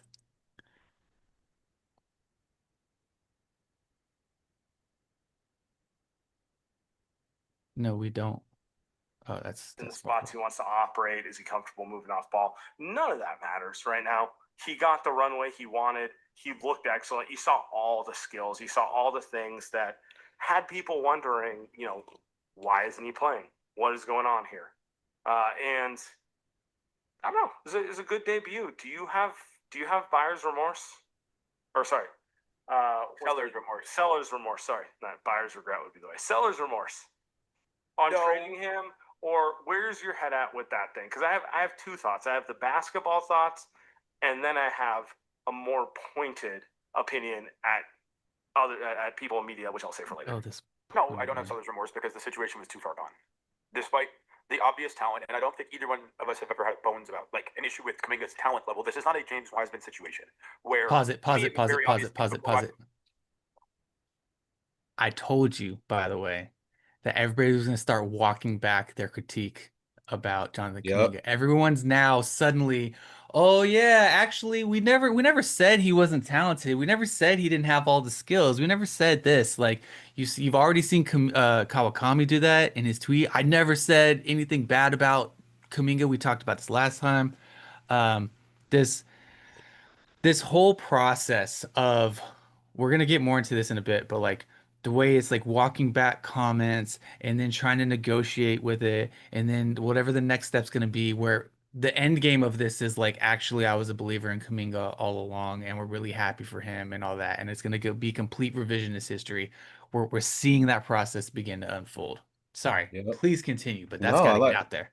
Yeah, I think we should just do it like that. That's better. entered the NBA, we were being sold a bill of goods on what he could be as a player. He was just the field was so prohibitively bad that he literally could not process the game of basketball. So there's a reason he's out of the NBA. Yes, injuries matter, but Well, I think there's also competitiveness difference between the two. Sure, Which yeah. is like, I'm not saying, Kuminga's Kobe or anything, but like one of them like kind of likes to get Oh, dirty, yeah. the other one doesn't. So No, Kaminga likes to compete. I've never had an issue with that. He can wax and wane a little bit, and maybe he's not the same as Andrew Wiggins personality-wise or anything, but like Wiggins would sometimes float on the floor. Kaminga's different where if he feels disengaged from the offense, then he's going to float. If he doesn't feel like he's getting the proper touches, then he's going to float. And that's not a phenomenon like that's unique to him. That's a lot of NBA players. If they don't feel like they're involved in the offense the way they should be, they're not going to do all the effort stuff. But the game he played last night, from the things that I saw, it was the type of game he played to start this Warrior season. Mhm. Not a ton of touches, getting off the ball early, not ISOing, taking the shots he should take, transition, not taking the ones he shouldn't. But it would be very ironic if he just goes Dude, Evan, they just admitted to not watching the game. They just watched the highlights. So they're speaking on it without watching the game. Chat, you hear that? What a fucking joke. B, he wasn't just in transition. We just spoke for an hour about how this guy was the floor general, dude. Like, what a effing joke. They're just repeating a narrative. C, they just admitted that He was he doing was well with the doing Warriors. the things that he was asked to do on the Warriors. Clock that, chat. They just admitted that Jonathan Kaminga did the things necessary to play on the Warriors, that they was playing winning basketball. So how can you later on go say he didn't do what was asked of him? How can you say it? You just admitted it. Atlanta and plays that role just despite everybody. If he just totally accepts that role. And at that point, there's still a mini victory for my side of the argument, and that at least Steve Kerr did teach him something. That is the funniest way to take it, where it's just like, thanks, Steve. Thanks, Steve. Maybe now he accepts he needs to be Aaron Gordon or Sean Marion, because that's what we played like last night. Pause. What a stupid effing joke, dude. Okay, so again, the nonsense of converting that to, oh yeah, I guess Kerr did teach him something. Like his success is because he's implementing what Kerr has been trying to get him to do the whole time that he couldn't do on the Warriors, but he did do on the Warriors earlier in the season, and now he's doing it here. But then also to say, oh, he is playing like Sean Marion or Aaron Gordon. That is, again, did you even watch the game? Did that look like a Sean Marion game where he was like, and listen, I know people get I know people get their panties in a twist when I talk about this as like being completely different. I have no shade against Sean Marion. Sean Marion was a role player. He was an excellent role player. He had a limited game, and that's what it was. Jonathan Kaminga's 2 games on the Hawks, as we explained, were not in a limited role. It was literally in a leadership position multiple times with multiple lineups, running the team on offense and defense. We can't talk about that as though that's like, oh, see, he just did Aaron Gordon or Sean Marion and just like fed off everybody else's stuff the whole time. Like that's just again, it's we've already decided we're right. It's we've already committed to the narrative. And so it's like, how can we contort the facts to be on our side, to prop up my guy Steve Kerr, who has made me have a career as a podcaster, and not like what is actually on the court that I didn't see in just the highlights in the highlight reel. Evan, can you talk a little bit about what you suspect? We had a conversation about this because I'm gonna look up the Tim Kawakami clip, Hmm. and then we'll play that one too. But a little bit about what you expect the mental gymnastics to move forward. Like, what is it gonna take for these Oh yeah. fans to actually see reality in front of them and the absolute the fucked up job that Steve Kerr did, and that they've been rooting for a loser system. It's loser talk this whole time. What's it gonna take for them to mutiny against their god? What's it gonna Yeah, take? man. I've been saying I touched on it a little bit, I think, on the show on Sideshow. I definitely tweeted about it or posted on threads. Like what's the mutiny threshold? Like how far does it have to how good does it take for Kuminga to play on the Hawks? What does he have to achieve with the Hawks for all these people who are riding to the death for Steve Kerr to finally like, and I mean everybody. I mean whether it's the front office who got in line with Kerr, like I think you read a lot of Dunleavy's comments, his shift from we have to draft players that the coach will actually play to his jabs at Kaminga as being like, I can't believe this ungrateful Negro didn't just do everything I asked him to do and stood up for himself. I think that's some bullshit, and I think that's exactly what that is. Um, to the players on the Warriors who have either been aggressively complicit or have at least been quietly complicit and gone along with like, hey, I trust Steve Kerr. He's led us to the promised land before. He's gonna do it again. To Warriors media, who have again, like I said at the top of the show, I think a lot of them, their careers have been made off of this era of the Warriors, and they don't want that to disappear. To fans who ultimately want to see winning basketball, I hope, in Golden State, even if it looks a little different. Like, what is it gonna take for these people to be like, actually, it might be the coach. Actually, the coach might be a problem here. Like Steve Kerr is gonna eventually gonna have to look into Steph Curry's face as they, fall out of the play-in or whatever, and the Hawks are pushing into the next. And like who knows? Anything can happen, right? Like the Hawks might not make the playoffs this year, who whatever. But it seems pretty apparent that Jonathan Kuminga was being held back on Golden State. And it seems pretty apparent that he's only going to get better in a system that empowers him and gives him the flexibility to be who he needs to be, while also incorporating an offense that values that, right? A scheme that values that. Like, you got to sit here and tell Steph Curry, tell Draymond Green, who are trying to get another championship at the end of their careers, like, I promise, I promise, I promise. There was no way he could see the court for this team. Like, he just wasn't going to help us at all. And like that tension of having to believe that actually Kaminga was gonna do nothing to improve the win condition for Golden State basketball, but also he's out there balling out for the Hawks, and we're gonna see it, and we're gonna see a Hawks team that loves him, in Atlanta that loves him. We're gonna see him doing highlights on Sports Center and on all the like podcasts and all these things every year or every game. Like at some point, where's that threshold? And I have further developed thoughts on it now too. Mm, I think what we're seeing right now with the Warriors and with all the people I just discussed, we're seeing the five stages of grief, man. And we mm, haven't gotten through all of them yet, but we're working our way through them, right? First was just the immediate denial, right? Which was either like don't worry, he's not going to be that good over there. He's going to be a role player. It's fine. Or it doesn't matter. It's just the Wiz. The Wiz are a bad team, whatever. Like this is empty stats. Or the Kawakami, like it doesn't matter if he scores 1,000,000 points. It's going to be the right move for the Warriors, right? Like all those types of things are the denial stage of grief.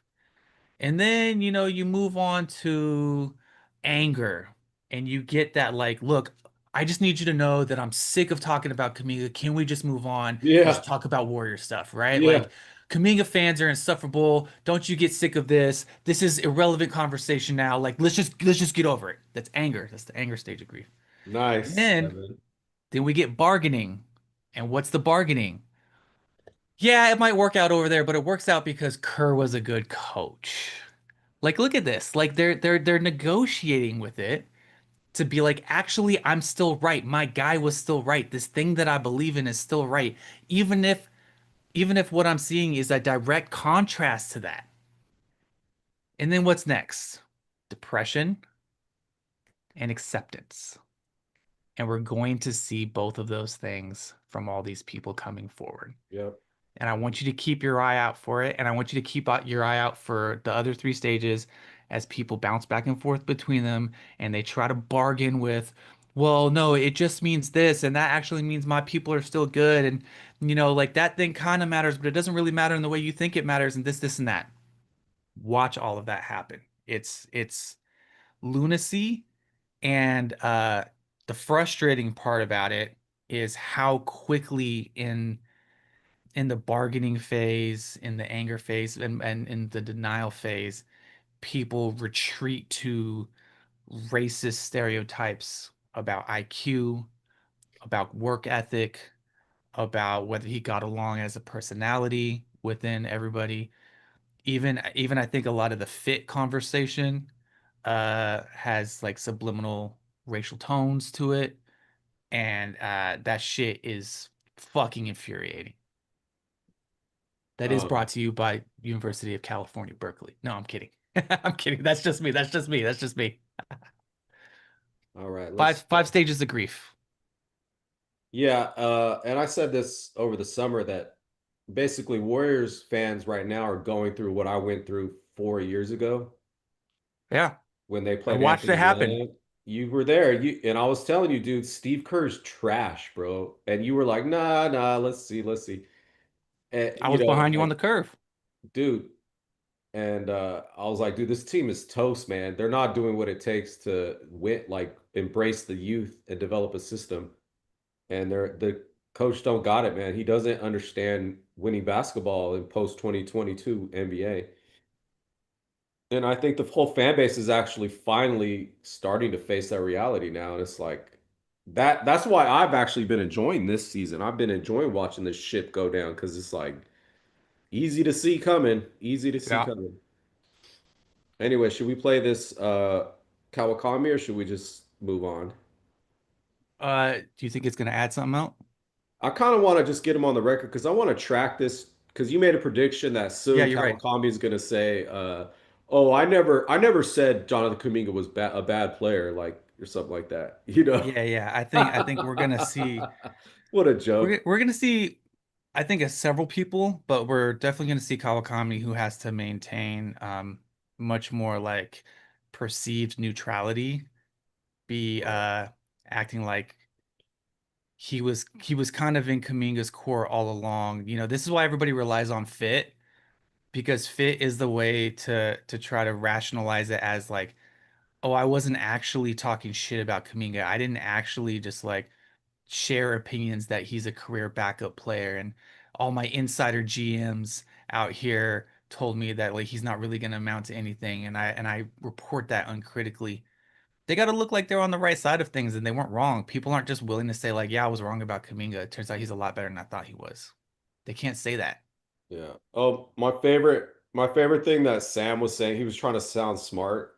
Uh, and I don't listen. I stopped listening to Liars a long time ago when they started telling their fan base that they tune out during third quarters because they got to make dinner for their kids or whatever. They don't watch the game that closely Uh-huh. Uh-huh. or watch. I was like, okay, that. Thank you for admitting that. And then, but later on he said, it's basically his argument is it's the owner's fault. Like they should have realized the coach was never going to adapt his system, so they either should have fired the coach or traded Jonathan Kuminga a long time ago. Yeah, yeah, yeah. That's like trying to be smart. And then it's like, so you're one of two options is fire the coach or trade the player, and you're not willing to entertain The third what's option. what's wrong with the coach. You're not willing to talk about what's wrong with the coach. If one of your options is to fire the coach, okay. Yeah.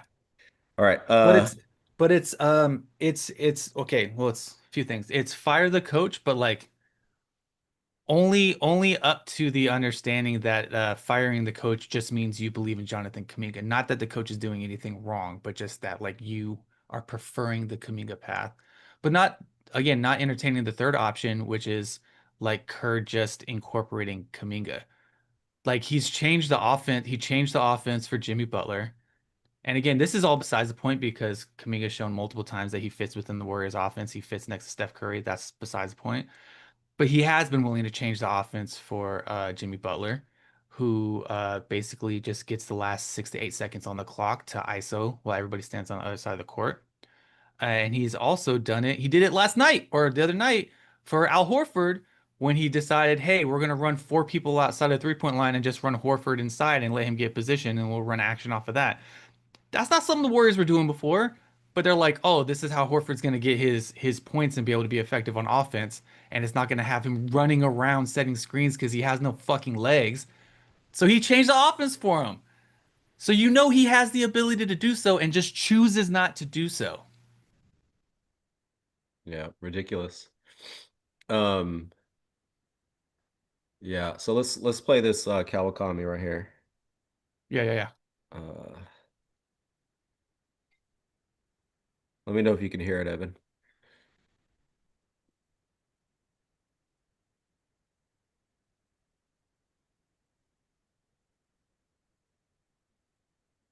I'm not hearing it. Steve Kerr wanted him There to we go. play. And I think people on both sides, whether you love Kaminga and you think he can be a star, or you couldn't stay in Kaminga and you were done with the whole storyline, the issue was that he just did not fit into the way that Kerr and the Warriors wanted to play consistently enough. And Guy Santos, while he doesn't have as They much might not be talent hearing as it, Kaminga, Mondo. I'm hearing he it. They may not be absolutely hearing it. fits. No sound. C4M said no sound. Let me check. Could you guys hear it?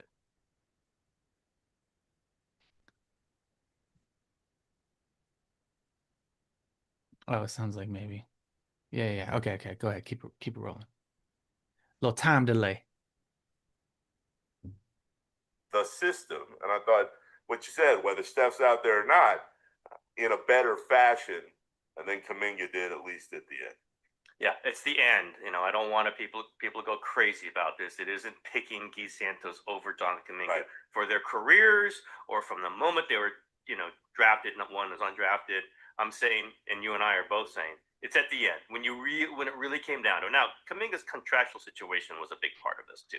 It's all these things, but when it really came down to it, it was, and let's just be honest, the locker room leaders also many times wanted Guy Santos out there because it just connected them better. They all respected Kaminga's talent. Maybe I said they wanted Kaminga out there. They wanted Santos out there, and a lot of times it's just where is that going? How is that helping them beat the Houston Rockets in game 7? How is that? The Rockets? Figure Oh, out I that Steph's forgot got he all of said that. How is that helping them beat the team that he already dominated? Bargaining, by the way. Evan, how is Jonathan Kaminga helping them? Where is that going, Evan? Yeah. Didn't Jimmy Butler tell Anthony Slater our highest ceiling is integrating Jonathan Kaminga? And didn't Steph Curry say the only way we're gonna reach our high ceilings by integrating Jonathan Kaminga? You're telling Yes. me that Guy Santos is gonna lead you?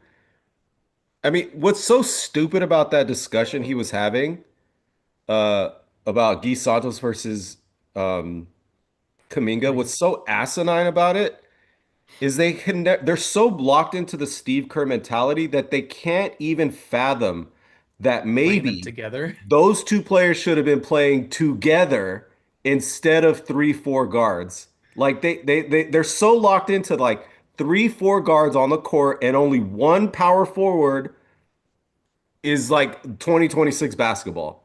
Like the coach is what's creating that situation.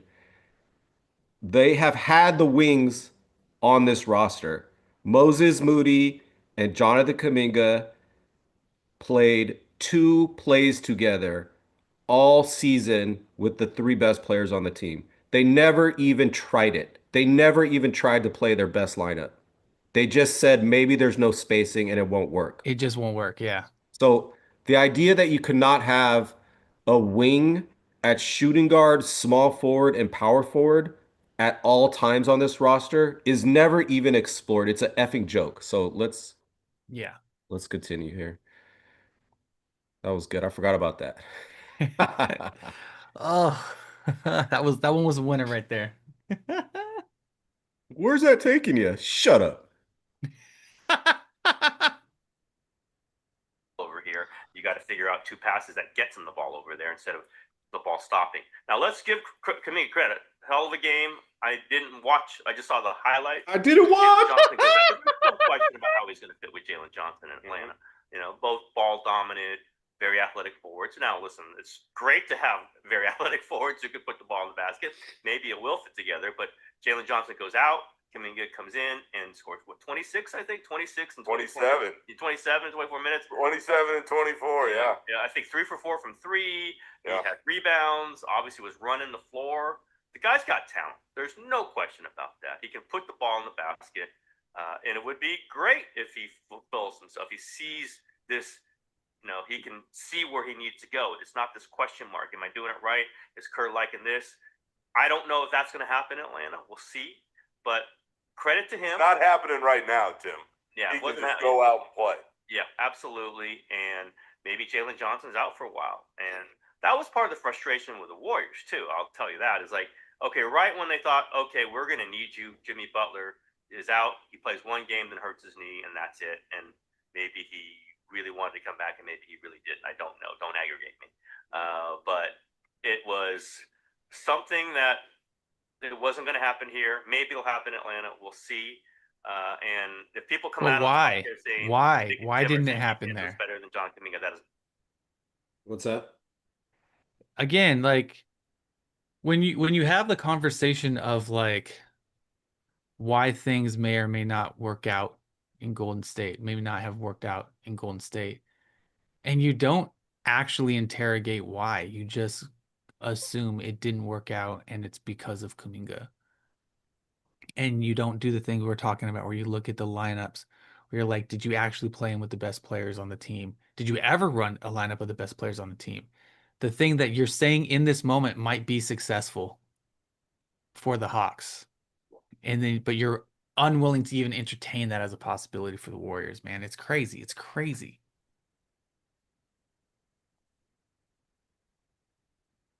I want to get to where he says it doesn't matter if JK scores a zillion points. Not what we're saying, but it's just an interesting way to look at it.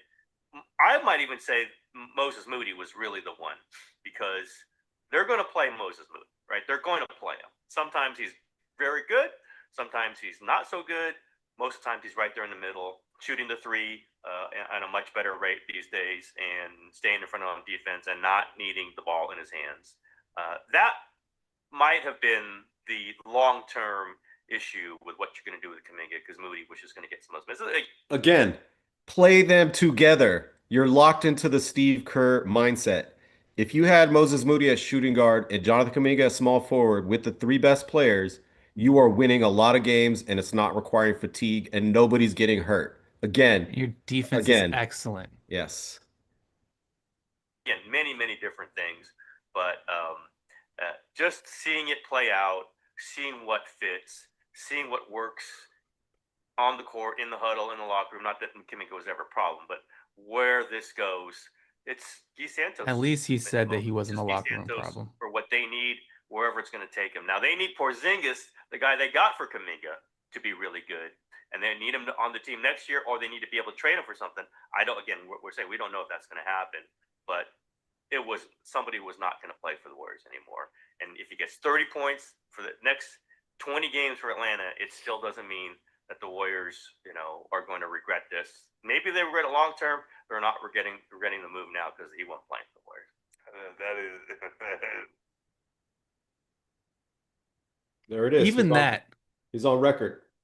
even that, if he gets 30 points for the next 20 games in Atlanta, this is when I go back to what's the mutiny threshold, right? Is that true? Is that true that you're like, oh yeah, we don't regret this at all? If you're Steph Curry and you want to play quote unquote meaningful basketball, if you're Draymond Green and you're sitting here like, oh, you mean we had a chance to actually make a playoff run because we had somebody on our bench getting DNP'd that could score 30 a night for 20 games in a row? And again, he's not going to do that, but he's going to be there's a very, very good chance, I think a very good chance that he looks like a really solid player in this league at the minimum over the rest of the season. Yeah, I wonder. One thing, Evan, I could see Kuminga struggling with Yeah. a little bit at the end of this game in tough situations. And LeBron, like as a corollary, like LeBron went through this, Kobe went through this, and so Hmm. did Jordan. But like when you get in those first tough playoff moments, tough situations, and you're the guy for the first time, and you realize that the scouting report has been written for you, it Good it point. takes you a little while to adjust, and you can struggle, and it often so remember Jason Tatum in the finals against the Warriors in 2022, everybody said he was Yeah. trash because Collapsed. Yeah. remember he like collapsed, and after the summer Jason Tatum said, I didn't realize the level of stamina I needed to play at this high a level, but now I know. And that's kind of what happened with LeBron a long time ago. Like, remember when everybody said he was on the Cavs, he's not a clutch player, and like Kobe's the clutch player. Yeah. But it really is just stamina level that they have to catch up to these young stars. So it is possible he could struggle in those important moments this first time around. Um, and I have no doubt that these people, when that happens, the nuance is going to be out the door. It's going to be all the nuance Light Years was using to make excuses for Kerr, all the nuance Kawakami was just speaking on.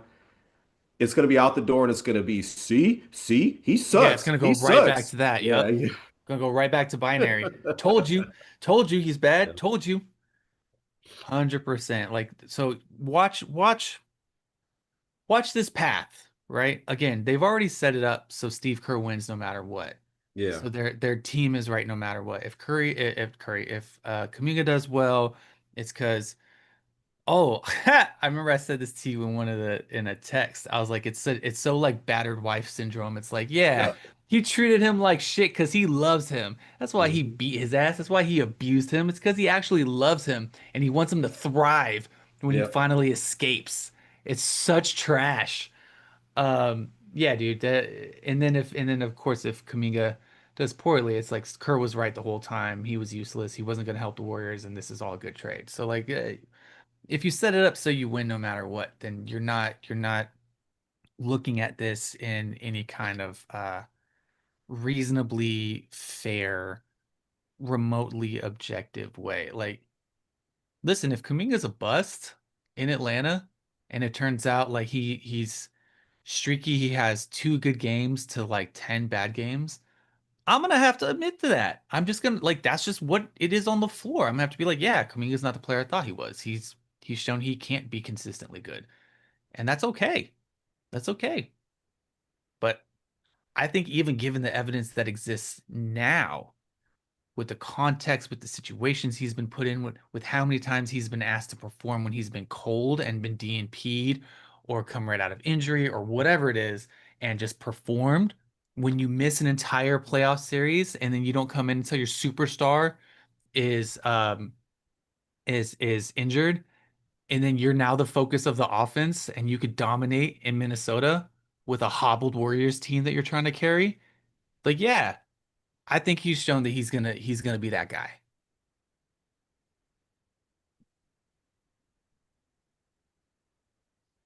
Um,